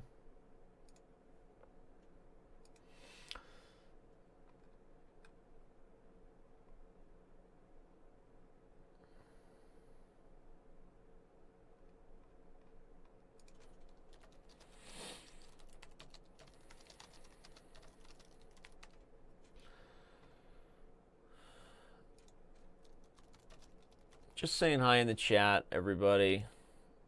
We're not watching Hikaru's game right now. We're watching Nepomniachtchi, but we don't have Nepomniachtchi fatheads or emotes. They're not fatheads, they're emotes. This is a fathead. Okay.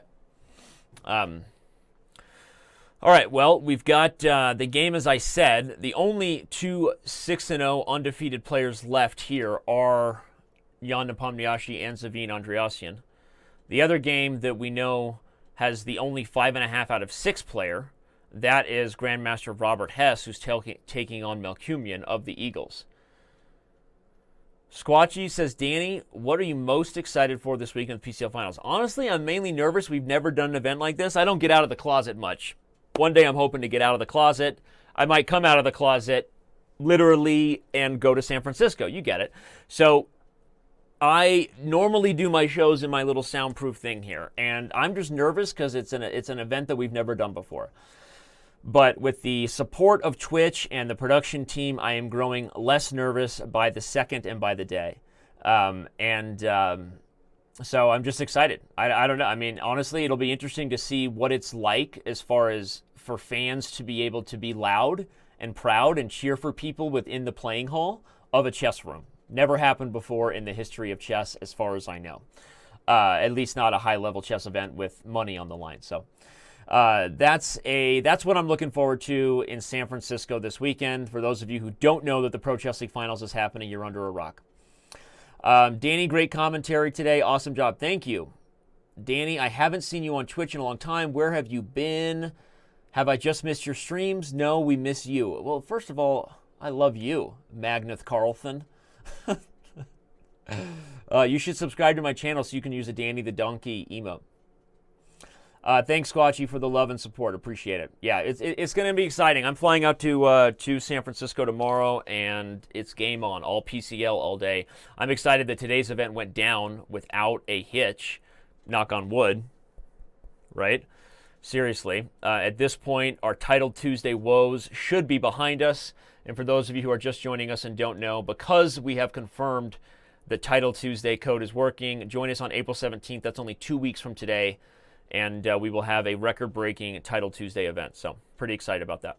All right, to the chess. We have a Title Tuesday going down with tons of players still in the mix. I'm rooting for Robert here. How often does Robert, I feel like Robert is always right in that 7-point range and just can't quite close the deal. And that's me talking about one of my besties, right? Literally was texting with him just a little bit ago. He will be in San Francisco for the finals. So, but just as the chess commentator in me, I can't be biased toward him. Robert tends to slow down the stretch in these events. And I think that part of that is, again, when he plays against some of the other top grandmasters, his time pressure hurts him. And right now you can see Robert is about to cross under the minute mark. And Robert would be critical of himself too. Time management is a hard thing to do when you're playing grandmasters like Melkumian. Full disclosure, no judgments. But I mean, right now, why is Robert thinking about this position? Like, Robert, stop. Just move. Move. I'm serious. Chessucation. Thank you for subscribing with Twitch Prime. Thank you to all of our subscribers. Because of you, these things happen. Thank you. Thank you. No, but seriously, Robert, like, what were you doing? How was castles a move that was worth 52 seconds on the clock? Like, I'm not kidding. Robert, we are going to have a talk, young man. How was that move worth 52 seconds, right? Come on, dude. Or what? I don't even know what it was, but I mean, that's how Robert is going to get this right here, is by speeding up. And I wonder if Robert would argue as part of his practical strategy. Uh, I don't think Hess got a phone call, Chess Bay. No, no. I know you love Hess because of the Hess Bay emote, right? Everyone loves the Hess Bay emote, but no. Robert has time pressure issues, and we're working on it. Currently, he and I are seeing a therapist together about it. I'm like the spouse you bring into therapy with him to help kind of like he's not telling the full truth, and I'm there to kind of like get the skeletons out of the closet for Robert. I'm helping him overcome his time pressure issues in therapy right now. All right, but if he finds a way to win this game, he will still be amongst the leaders. Okay, he has a tactic. Queen takes c6 is threatened, and if knight takes e7, wins on the spot. Okay, he doesn't have it, but he's going to take on e5 and play bishop f3, and white still has some things to worry about. Hess is going to play bishop f3. He does. Robert has some tactics here. The queen has to deal with diagonal problems as well as the e7 pawn hanging. Robert is on the grind here. He is in the driver's seat.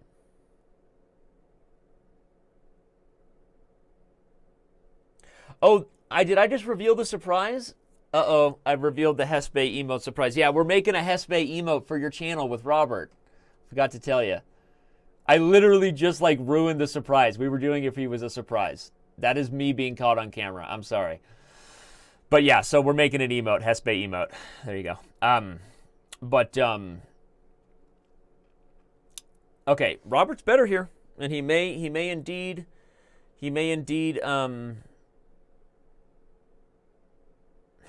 there's Robert proving me wrong. He's going to win a game despite the time pressure. All right, let's check on.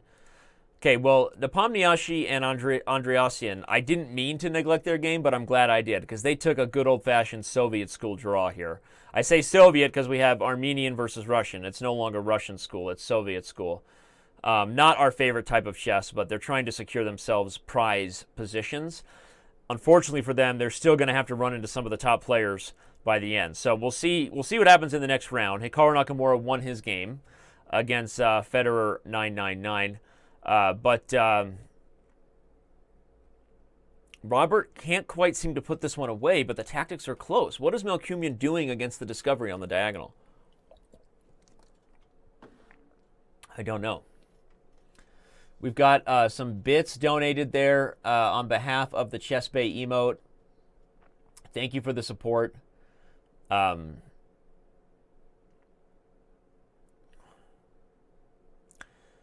If Robert doesn't win this game, it's because of time pressure, though. I will not take back my criticism until Robert wins. And even then, I won't take back the criticism, because even if he doesn't win, even if he does win, it doesn't change the fact that, it's where he has to improve if he's going to take steps to winning these events. Okay, he's in a great position right now, but with no time. Okay, he finds it. Rook d6 was the only winning move there. Booyah. Now he's got queen takes f6 and this threatened. He finds it. Rook to d8. Play it on the spot, and queen f8 is threatened with mate, even on bishop c6, and Robert wins.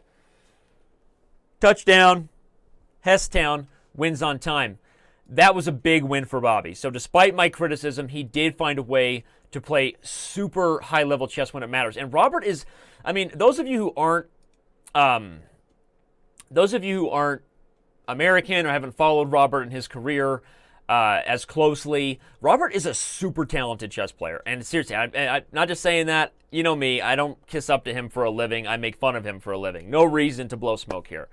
Robert is a super talented player. At a really young age, he's had, he rose through the ranks, and I've known him since he was like wee-high. Robert is one of the most talented American GMs we've had, but, he didn't go down a path of chess professional players. And so Robert in Blitz, when he's on, can really play some high-level chess. So don't be super surprised when you see Robert having results like this. That was an awesome game.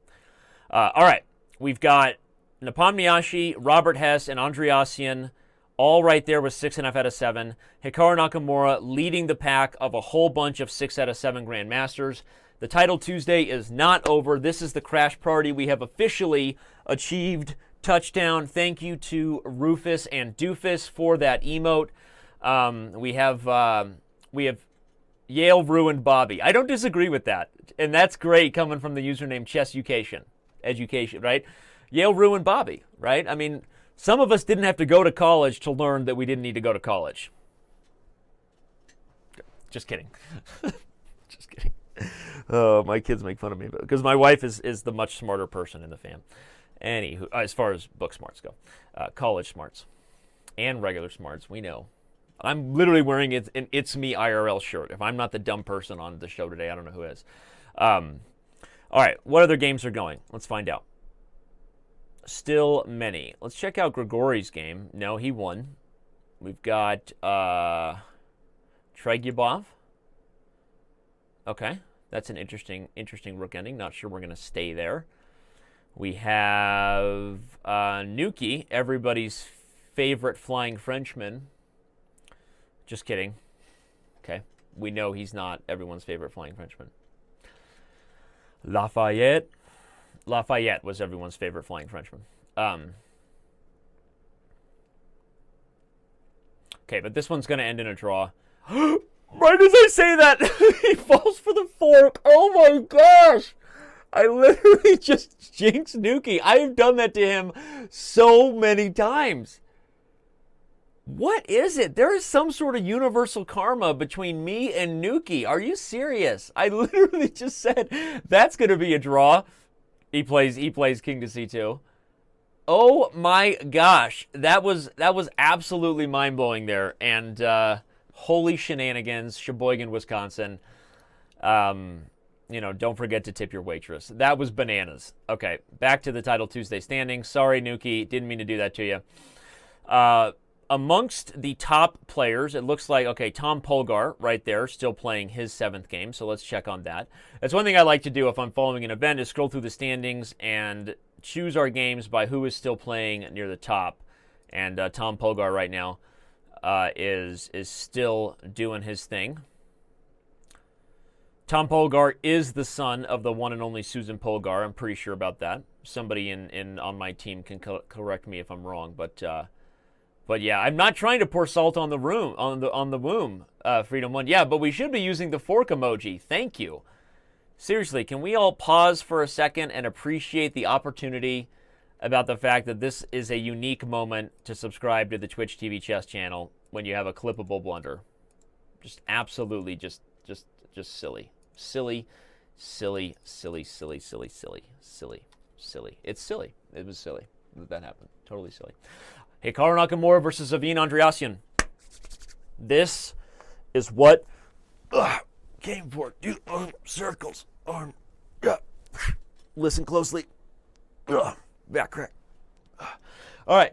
We're going to find out after this game. I'm going to call it. If Hikaru wins this game, I think he comes back. Okay? Who's going to be joining us at the end of today's show? I'm so glad I played in the Title Tuesday, Danny. Nevertheless, I'd not like you to ask me any questions right now. Thank you, Chess Bay, for gifting a sub to Calculated Blunder. Appreciate it. Chess Bay has gifted 42 subscriptions on the Twitch TV/Chess channel. Are you kidding me? Wow. Thank you. Amazing. Okay, Hikaru plays his B3 system. Let's have some analysis going on at the Batcave. It would make sense, I think, to have some analysis going on here. I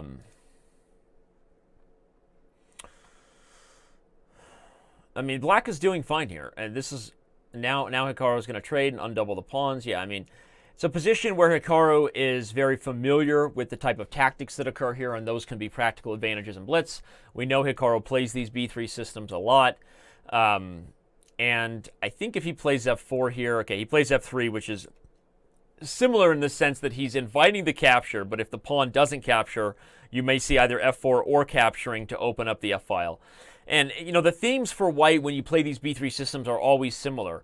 Counterplay on the king side, hopefully combining meetings with the dark square bishop at some point on these squares, f6, g7, e5. But there's no way black isn't just doing totally fine here, right? Black has a big center. Black has a comfortable development. And, so these positions scoring as well as they do. Did Andreasyan just blunder? If queen takes, he loses the pawn? I think he just blundered. So if Hikaru wins this game, he will be overtaking one of the leaders at 6.5 and getting himself back into the match. But as was just pointed out to me in the Twitch chat by Malgari, thank you so much for being a viewer here at the Chess Channel.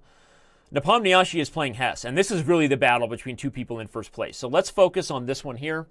We will leave the live position on Hikaru's game, not anymore. Now, so we have the live position following it, our analysis board giving us some room here. So what happened here? For those of you who've been following it from the beginning, let me back up and see. Nepomniachtchi played a Scotch, a man after my own heart. Hess played a Mises. We have some theory. This is all theory. Nepomniachtchi is one of the few super grandmasters, top players who plays the Scotch on a regular basis. So if you are a Scotch game player like myself and you play the Scotch instead of, say, an Italian or a Ruy Lopez, there are guys like Satovsky, Onishuk, Nepomniachtchi. Those are three big names. Magnus has dabbled in the Scotch. Obviously, if you follow games from the 90s, Kasparov played the Scotch some, but Nepomniachtchi plays the Scotch on a regular basis, especially in rapid practical chess. So this is an interesting game. And the point of what's going on here is that White is down a pawn, right? White has 5 versus 6. But Black struggles with some coordination things, right? You have this bishop blocked inside the pawn chain. You're always kind of looking for that practical chance to punch it through. You've got the potentially weak king if the queen side becomes too open.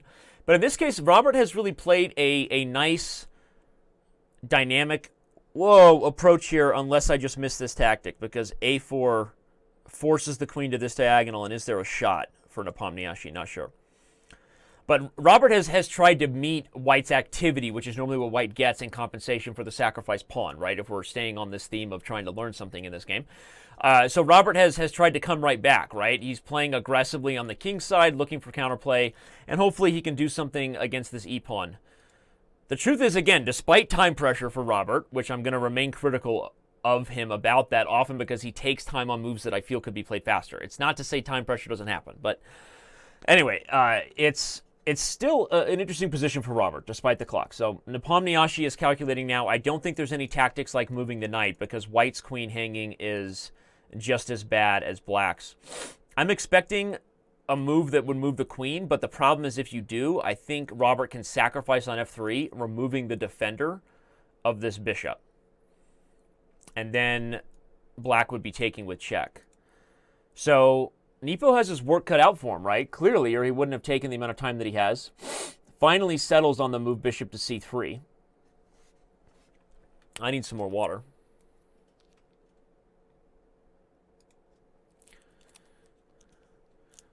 Not sure what's going on with the Twitch chat there, guys, but let's change a different stream. ChessBay is a real person, and I have met her over voice. So let's move on.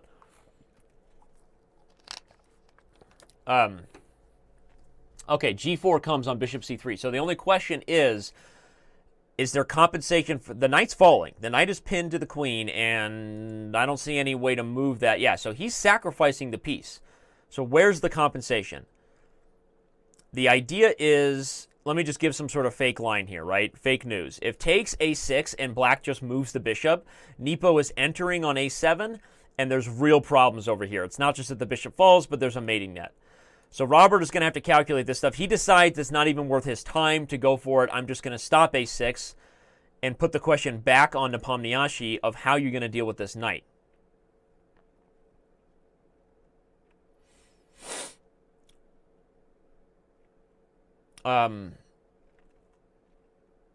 He's losing. Honestly, Nepomniachtchi's losing. Robert Hess is currently having one of the better Title Tuesdays of his life. The two pieces should be much better than the rook here, especially because it's almost impossible for White to prevent c5, opening up the bishop here. I mean, if you keep, he can't even keep the queens on the board because then c5 would be coming and there'd be mate on the white squares. So Nepomniachtchi is in huge trouble here. And short of some sort of blunder in a time scramble, I'm calling Robert Hess to move to 7.5 points and in clear first, assuming Hikaru Nakamura is probably going to take care of business against Savine Andreassian.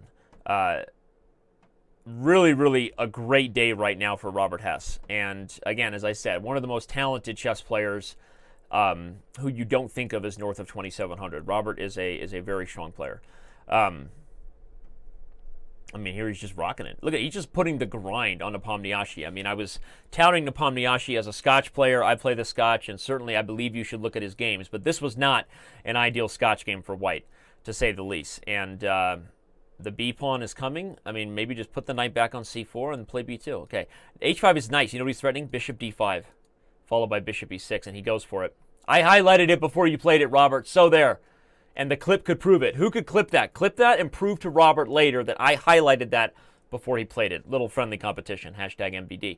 Just bishop takes. Game over. Yep. I highlighted it before he played it. Pawn takes. I didn't highlight that. Okay. But no, black is completely winning, all seriousness, and a great game. We're going to move back to the game between Hikaru and Zavine Andreassian because Robert Hess just won. And on that note, Hikaru wins by resignation. Of course, there are still some other top games going. Let's check in. Unfortunately, it looks like Amon Hambleton fell. No, he's still playing.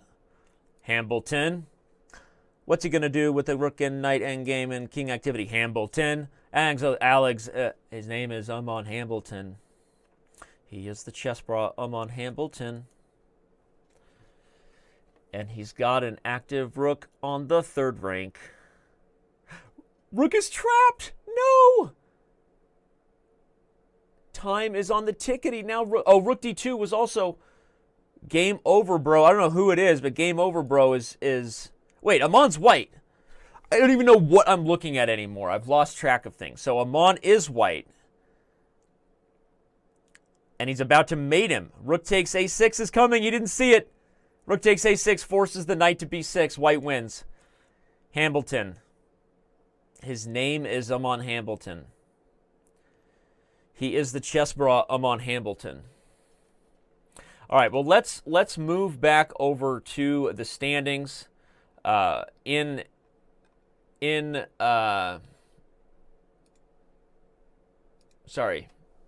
time, just to see that, as I said, Robert Hess moves to a clear first right now, sitting at 7.5 out of 8. Akshat Chandra, Hikaru Nakamura, Grandmaster Sam Sevian, and Gata Kamsky. Big noise. Look at Gata going old school, bringing it back. The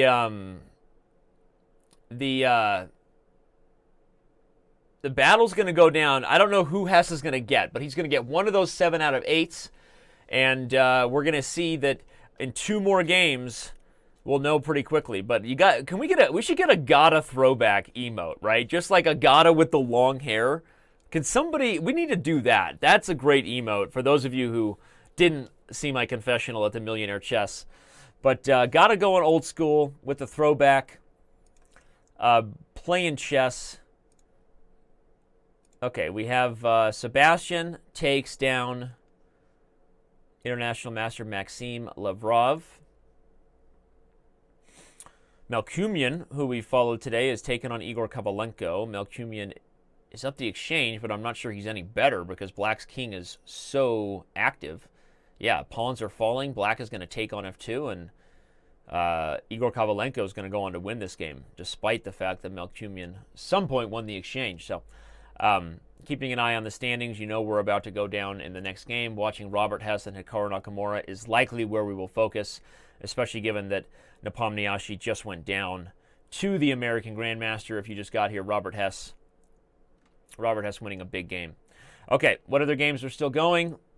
Let's see, is Akobian still playing? Akobian won his game, so he is staying amongst the leaders. All right, here's a game that we can follow between Krikor.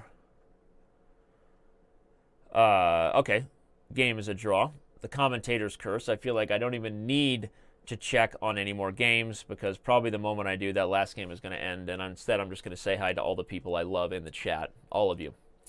1,100 of you are here tuning in to the Chess.com official broadcast of our Title Tuesday. If you're just joining us, a lot of top players showed up. Pretty exciting stuff. After this will be our second Title Tuesday in April to make up for the fiasco that has been Chess.com's flagship event for title players. $5,000 in cash money, and we're going to add prizes to it because I was so excited today. I kept my shirt on, but I was so excited that we need more. We need more prizes, more Title Tuesday chess. It's happening. Chessically Inclined. I like that username. Just letting you know. Queen's Night Out. Nobody won because the event is still going. I'm just plugging the fact that we have another Title Tuesday coming up pretty soon. But we are rocking and rolling here. And the standings show, just as we said, that we are going to have a battle between some big names right here. I want to see Gata throw down against Hikaru. That's what I want. I want to see Robert get Akshat Chandra or Sevion, and I want to see Hikaru and Gata throw down. Apparently, there's one more game still torturing us because all we really care about at this point is the next big battles coming up in probably about 30 seconds. But let's see here. What can we learn? We can learn that Black is terribly misplaying this endgame. Although now White has finally reached some sort of zugzwang, although King F6 and King E6 should still be a draw. Yeah. So the point here, everybody, is White doesn't want to just get a queen, because if you do, Black will win the king and pawn ending. But as long as White can keep an eye on this pawn from any one of these three squares, Black can't win, because if the king ever moves, White will get a queen, bishop takes, and then king will take e5. So the point is, at this point, as long as White plays King F6, the game is still an easy draw, and White seems to have figured that out. And we are moving on. Let's see, are we going to get our wish? Come on, just take the draw. You've lost. You just don't know it yet. Take the draw over there. All right, game drawn. All right, over there. What do we got here? Come on. Come on. Hikaru versus Gata. Hikaru versus Gata. Hikaru versus Gata. Hess versus Hikaru. Not that that's bad, and it gives us a reason to focus on pretty much just this game alone. But I'm not going to lie. I'm hoping the GK Chess Tiger throws down at some point here. Just so you know, he is taking on Grandmaster Jan Nepomniachtchi. If you would like to go to Chess.com and follow that game, please do so. I'm going to focus on Hikaru's game right now, this is real theory. This is like Hikaru and Hess are not even playing mess-around chess right now, right? They are not playing the mess-around chess here. They are playing a real Nimzo.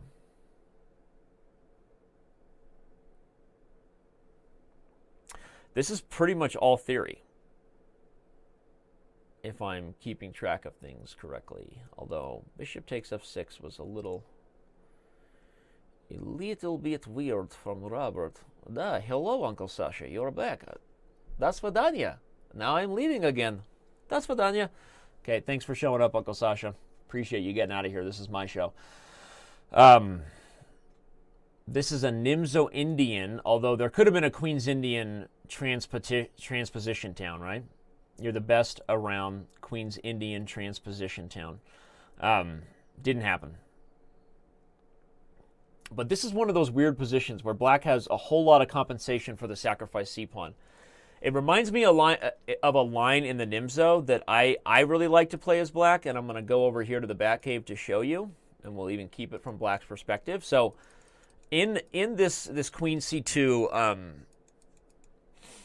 Queen C2 classical Nimzo, the other way you can get similar structures is with this move B5, which is you're similar to the main game that Hikaru is playing. You're trying to undermine all the light squares. You can see on the live position here, directly to my right, that Hikaru is getting a ton of compensation on the light squares. Honestly, I'm really not liking Robert's position.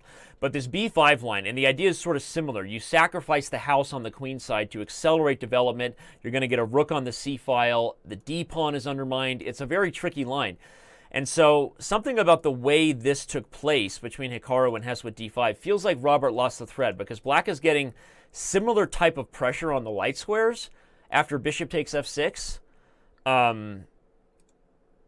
Black is getting similar type of pressure on light squares without even having to sacrifice a pawn. I think either bishop g5 is a mistake, or you should be moving the queen back and trying for e3 or g3 earlier.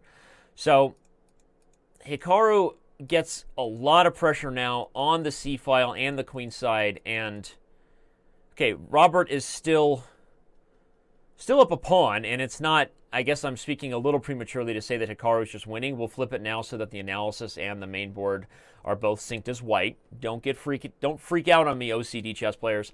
But the problem is that white has trouble developing. If you move the e-pawn, black captures and ruins the right to castle, which Hess may have to do anyway. If you play g3, then you're making several more moves to try to develop. Okay, so g4. Now this makes sense, right? Robert is trying to accelerate.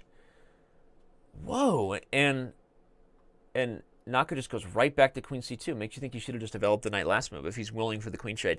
But this is, again, similar to that b5 gambit line in the Nimzo that I was talking about, because black doesn't even always get the pawn back right away. Black gets compensation in the long term due to the fact that the e-pawn is under target. The c-file is owned. I mean, even here, it seems like Hess has gotten a couple developing moves, but white still has all kinds of problems here. So, Robert has got his work cut out for him here. He's already under a minute. And, he's playing Hikaru Nakamura, knocking on the door of 3,000 rating on Chess.com.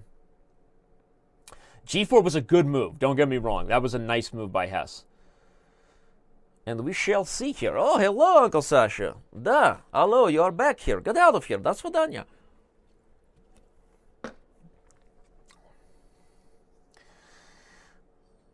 I must say spasiba to all of my Chess.com comrades for joining me, whether you are here from Siberian prison, hanging out with Vladdy P and the KGB, whatever it is, my Chess.com comrades, I am here for you. Thank you for joining us on the Chess.com Title Tuesday Crash Party. We get rid of this guy, Danny Wrench, and we talk chess. Ladya Sedova. Okay, attack. This is very, very strong here for black. Fierce. Two ladies might be better than none here, actually. In fact, Hikaru agrees. He says, no ladies, I get you out of here. And now I bring the rook. We have fork emoji. Hello. It is I, your Uncle Sasha, using my fork emoji for first time. Welcome here. Danny should try to narrate with Yasser's voice. Exactly. Yeah. It's a girl. Exactly. I love Yasser. Had an email exchange with Yasser this morning, and he told me I gained rating points in his book. I said, that sounds awesome. Anyway, Hikaru is really putting on a positional clinic here. Seriously, this is a game that you can back up and look at and see how black sacrificed the pawn for long-term compensation based on white's development and the light square pressure, and now Hikaru is just better in this endgame. Obviously, black has a ton of targets to work on from now till Kingdom Come. Okay, has some drawing chances, but with 15 seconds and with Hikaru on the grind, feels like this was a really instructive Nimzo. Seriously. So let's keep our eye on that. I'm going to leave the main game on it as Hikaru goes to work. We're expecting Rook D2 to come in. At some point, the prediction is Hess is going to have to play moves like Rook A1 and just sacrifice the B-pawn to go for counterplay. So look for that to come. In fact, right as I say that, Hess goes for it. Unfortunately, Hikaru is one step ahead of that. Or is he? Okay, not leaving just yet. Hikaru has to find a way. So he's trying to figure out if he wants knight d5, right? Because if knight d5 and we go to the rook ending, black probably still has some winning chances, but not great winning chances. So, but if knight d5 is played here on the analysis, okay, he goes for it. But after rook takes, now Hikaru should get some mating net stuff. Okay, so Hess decides that he agrees with that and just goes for the rook ending. And so that's why Hikaru paused there, because he wasn't sure if he liked the rook ending. He ended up deciding, I think, that he kind of had to go for it to maintain any winning chances. But give Robert some credit, because he's really put Hikaru in a tough position as far as winning this game. This is not... And that's what strong grandmasters like Robert do, right? Despite being worse all game, he's creating a situation with some decent drawing chances. Now he's all in on the idea of sacrificing for the mating net against black's king. All in here. Okay. Wow. Hikaru is really trying to tickle his way into an endgame victory here. Has he given up a draw, or can he escape? He plays b4. Hess has to settle on some checks, but Hikaru doesn't want the draw. Okay, I don't know that Hikaru has enough here. He could lose this game if he goes too far.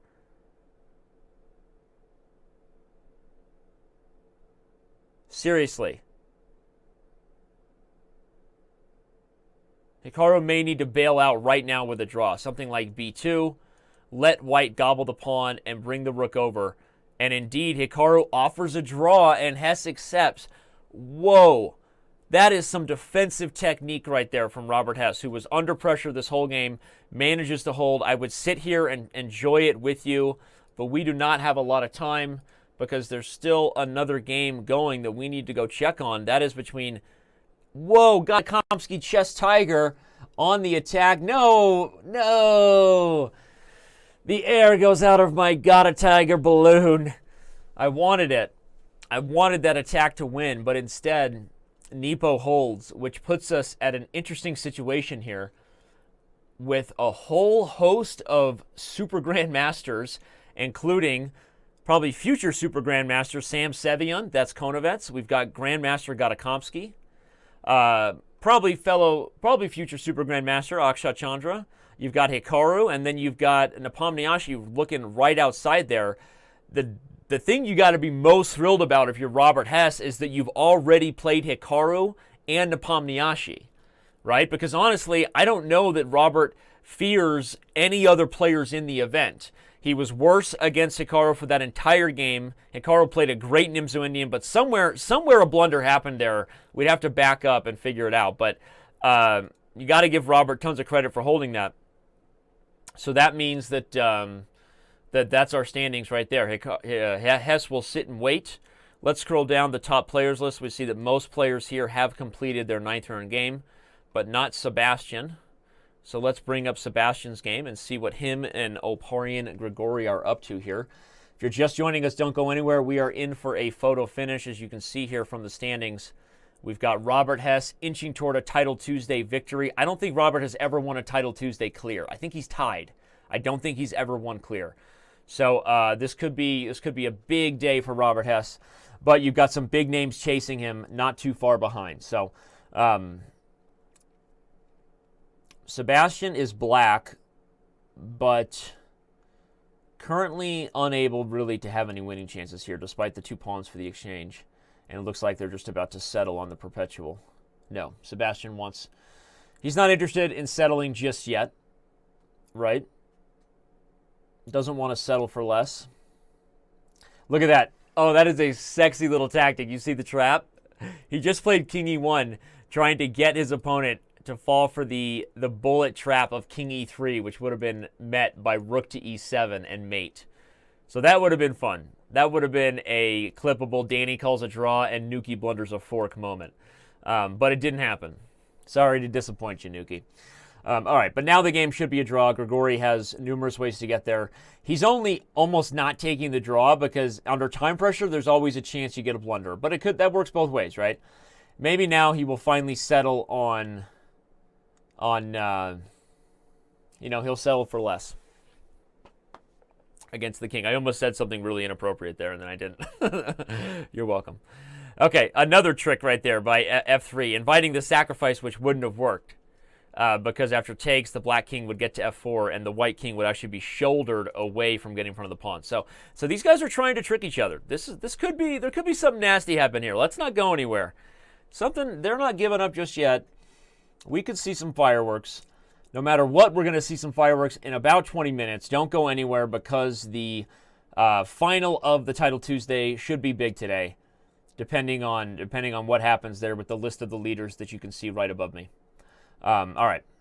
Okay. At this point, I'm ready to call it and let you guys just watch it as I check in with you on the chat because I love you all. Chess Bay still hanging. Calculated Blunder with a gifted sub from Chess Bay, who has gifted a legendary amount. Malgari wants to ask how the guy who beat Hikaru is doing. That's a good question. Here he is. He's at 6 out of 9. So when he beat Hikaru, he was on 5 of 5, but he's gotten 1 point over the next 4 games. So So a big win against Hikaru there. A very well-played game. I mean, honestly, I was super impressed. But he has not played well since then. So Baby Boss demanding that I do my Russian accent. I normally, very rarely do I just jump when you say how high, but you remind me of comrade, a chest-out comrade who I used to know.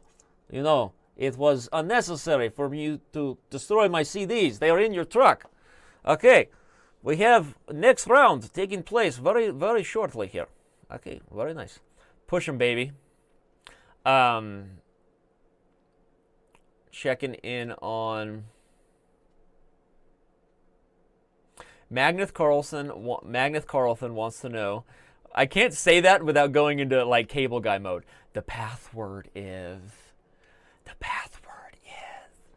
cable guy. One of Jim Carrey's darker roles. Really, right before Jim Carrey reached that like peak. Right, The Truman Show was phenomenal.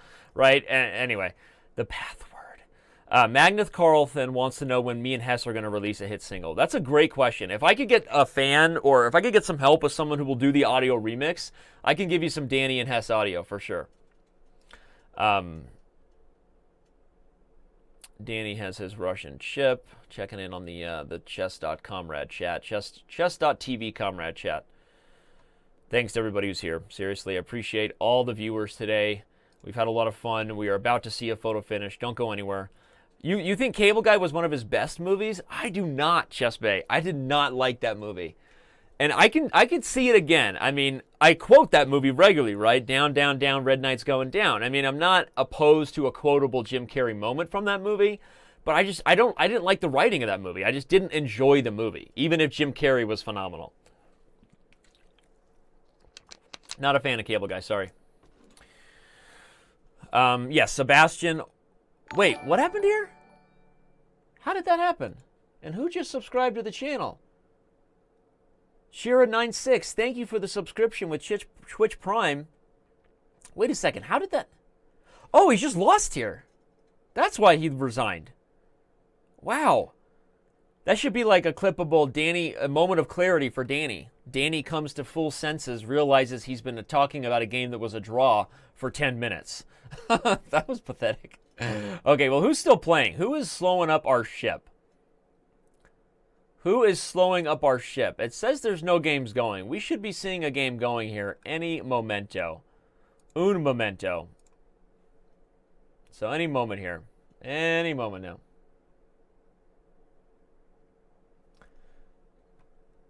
Amon just won with a sick game. Okay, let's do it.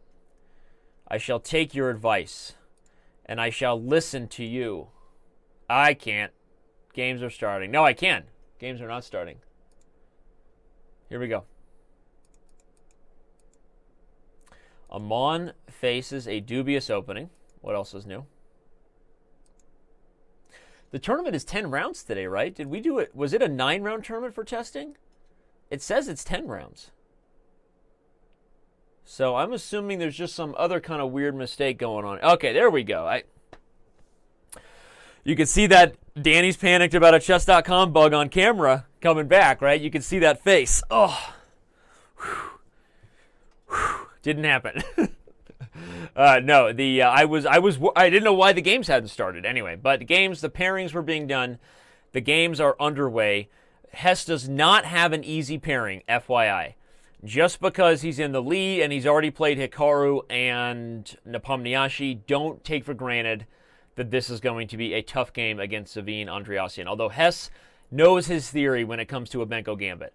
So I don't expect Hess to be worse. We'll keep an eye on this. Right now, I want to look at Hikaru's game versus Akshat Chandra because I think they've both been given some sort of form of Adderall or, I don't know what's going on here, but they are both operating at a level that has them, they would be tested by the Olympic Fair Games Committee, right? Something's going on here. So we'll keep an eye on Hikaru's efforts toward crushing Akshat Chandra, since that seems to be what he's doing with his moves right now.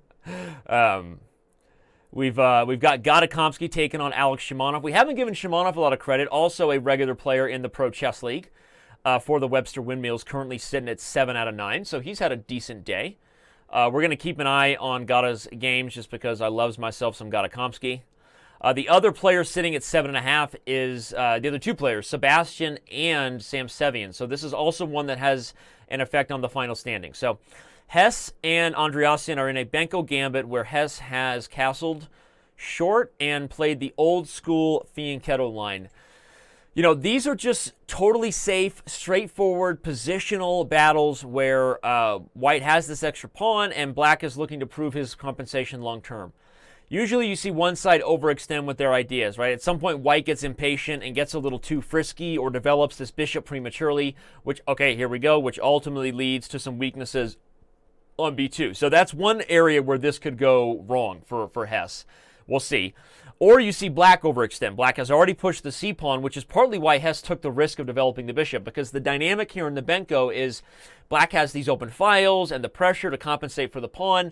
But in order to really cash in, you know, you kind of have to be a little more aggressive. You push this c-pawn with ideas of opening up the d3 square for the knight, and that makes the c-pawn a target for White, which is why Hess brought the bishop here. But bringing the bishop there weakens the b-pawn, and now there may be tactics on the c3. So anyway, I'm trying to give you guys I'm just kind of painting the picture. I'm not doing any deep diving calculation here, but that's where all the tactics are happening in this game. I expect Robert to play rook f to c1 here. Seems like a quick, no-brainer move. As long as he can meet knight d3 with the move rook to c2, I think rook f to c1 makes sense. He might be calculating discoveries with the knight anyway, right? But Robert has a critical decision to make here, which is why he's probably going to go into the think tank, and I'm going to be critical of Robert's time management. Any Hooters, we're going to come back to that in a second, because Hikaru and Akshat Chandra are... What in the world? Hikaru just playing fast, not going to spend a lot of time here. We haven't mentioned our boy Nepo too much, since he kind of took himself out of the running to get first place with his loss to Robert Hess, although he is much better in this game and we expect him to go on to win. What's going on in Gata Kamsky's game? We have got very, very nice Russian Tiger. Da, we have Siberian Tiger. Okay, I am here for you. I am your Uncle Sasha. All right, I will wrestle your Siberian Tiger along with Bakro. And very famous story that if you are one of few people who knows what I am referencing in chat, then you're welcome. The legendary Siberian Tiger story. Any Hooters. Okay, so we move back before we go too far down that dark rabbit hole of post-chess tournament parties. We have, okay, here we go. Hess allows knight d3. He did play rook fc1. Can someone, prove to Hess again? I predicted that. But, okay, the issue here is, can Black just repeat moves? And maybe Hess is okay with that, right? He's going to win the tournament. If you see the standings right above me, then you know that Hess is in a position where a draw doesn't hurt him. Keeping moving like the show until the Russian accent. So sorry about that. Sorry. And nobody's perfect. Have you ever seen Lost? That was the lesson of that J.J. Abrams tale. Nobody's perfect. Anyway. All right, queen a5. So Robert wins yet a second pawn. And this is when things are really on tilt for Black in a Benko, because, the one thing I'll say about Black's position is despite losing the second pawn, you have this opposite colored bishop dynamic, which gives Black long-term drawing chances. Though, the more you look at the position and you see that knight to b4 was played and Robert was able to clean up the pawn, makes you think that Hess really is having his day. This is a day where if he wins this one and finishes with one of the best scores we've seen at a 9 out of 10, then I might just have to get Bobby on the show. I might just have to ping him and say, Robert, come talk about your victory, and pull an impromptu interview with the winner. Hikaru Nakamura only had a chance to catch up and get back into first if he not only wins this game, which he might do against Chandra, but also if Robert was able to drop a draw. So, this is a queen and pawn ending where despite the fact that Black has the first pass pawn, this is actually not bad for White because that pawn is probably more of a target here than an asset.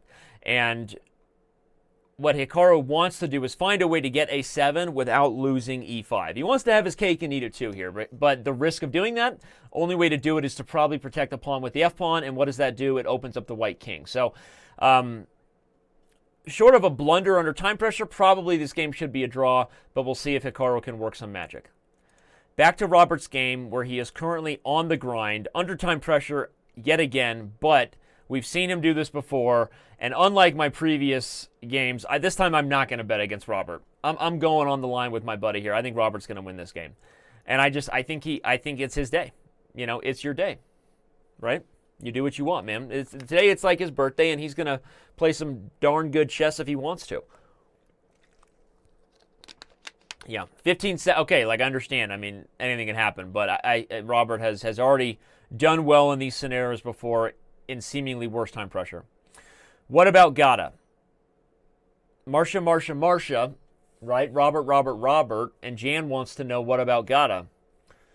Gata's going to finish right there amongst the leaders because he is working Shimonov over right now.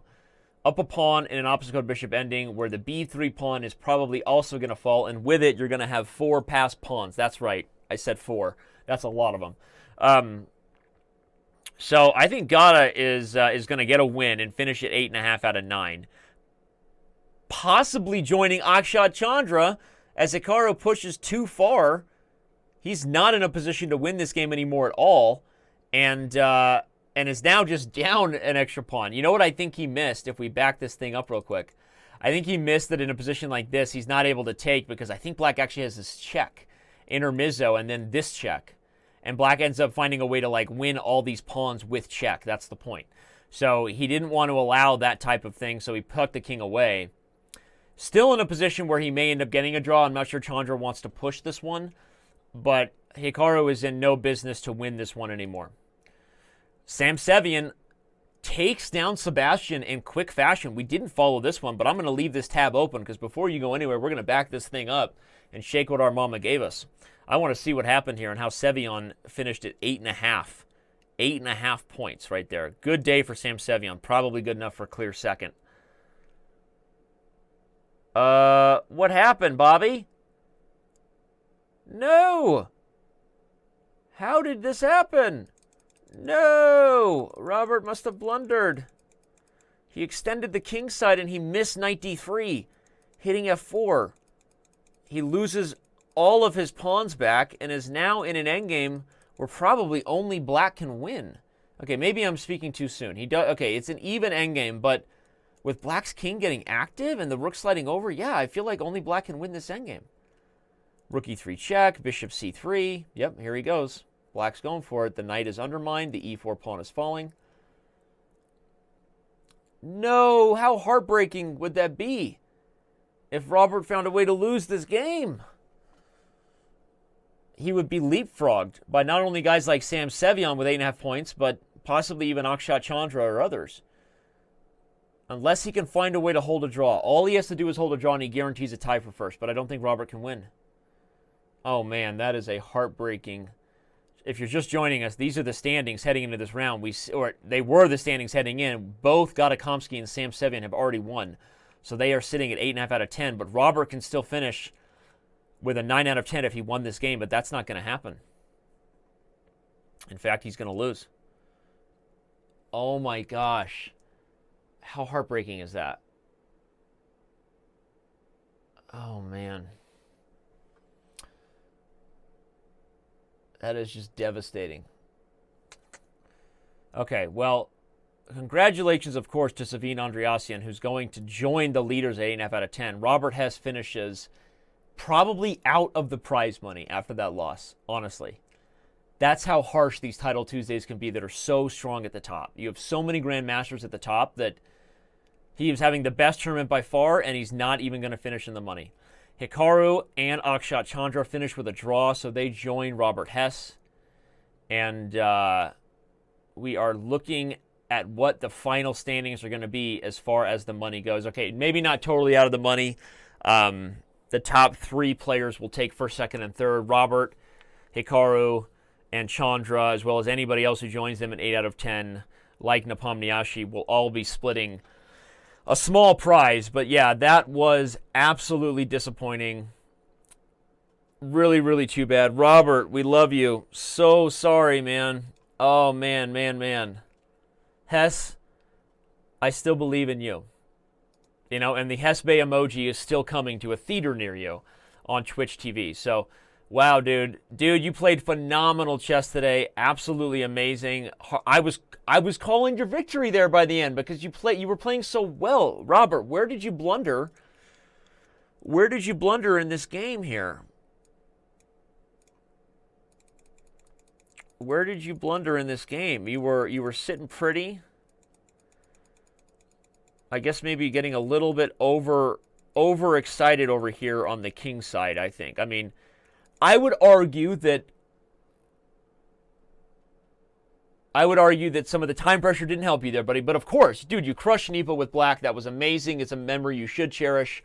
There you have it, everybody. The final three standings. You already knew them as we showed them. Gata Kamsky, I think, ties for first in his first title Tuesday. I think that's Gata Kamsky's first win. Sam Sevian and Zavine Andreassian, they are our co-champions. Congratulations. For those of you who are here, join us on April 17th. Remember, we will have a prize fund of over $5,000, record-setting. Don't go anywhere. Robert, I don't know what happened in this game here, but yeah, it felt in control. Time pressure set in, and you eventually kind of, I think, overextended here on the king side to allow the f4 pawn to become a problem, right? Because that was the only thing that forced you to part with the bishop guarding b3. So it feels like if you just sat tight here, you're still not in bad shape, right? But as soon as you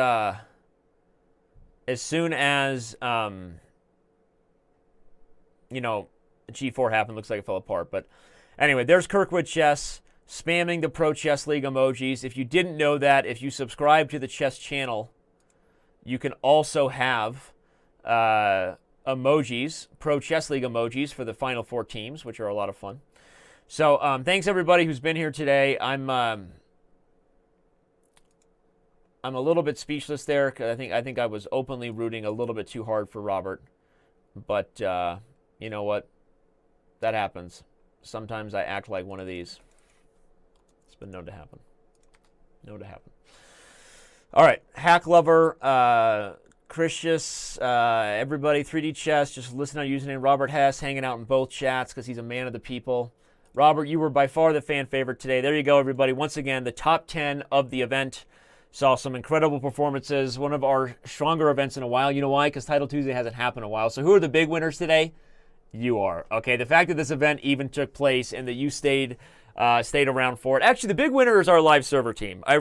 Usually I throw Chess.com under the bus on camera. Self-deprecation is my thing ever since my abusive childhood. But regardless of that, today I'm going to compliment all of the Chess.com team. Seriously, you know, we obviously get a lot of pressure, as we should, and we have a lot of responsibility, and we take a lot of heat when things go wrong, but you guys rose to the occasion. Thank you, all of our developers, those of you who worked super hard to right the ship and to make things right. It wasn't easy with some of the hidden you know, growing pains that we were going through, and really appreciate the stability we have. So seriously, for all those of you that are still around watching this show, thank you. And seriously, thank you to all the developers who work super hard, and love you all. Thanks everybody who's been here. I don't really know what else to say. I think we're going to bring the show to a close. We got a subscription right there, along with a great show. Thanks from Alto and from, I think it's Atlos, who's a 5-month subscriber. Really appreciate that. Thank you so much.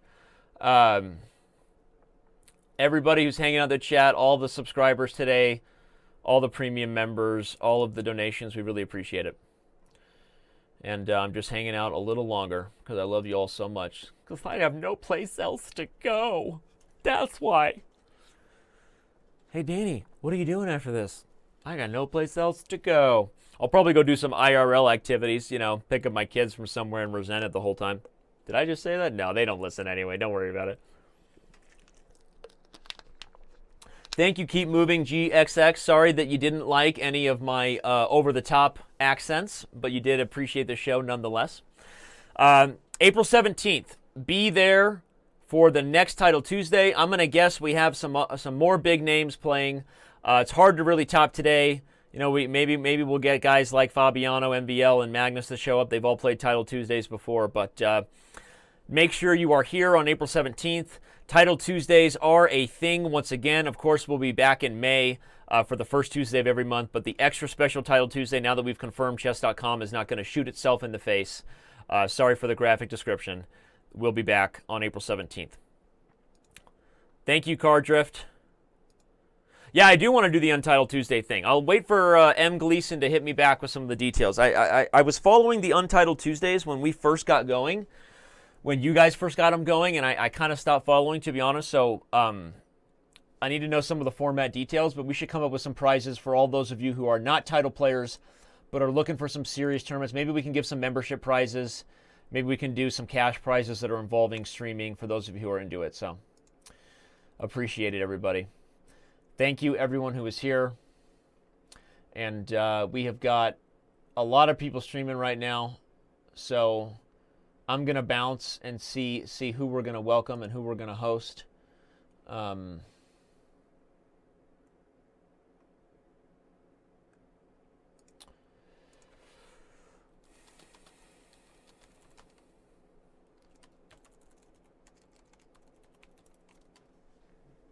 You're welcome, Chess Education. Tommy Shelby. Change my shirt. That would be the prize enough, huh? You don't like this one, huh? Tommy Shelby, I think you missed the Twitch memo, which is if you don't have anything nice to say, don't say anything at all. I think that you might have missed that TPS letter. But thank you, everybody who's here.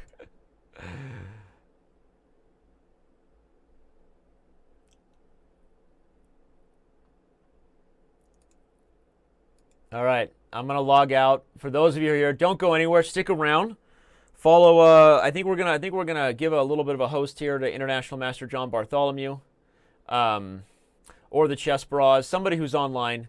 But peace out. If your Twitch day watching chess is just starting, don't let it end here. Appreciate everybody, and thanks for tuning in to the Title Tuesday. We will see you next time.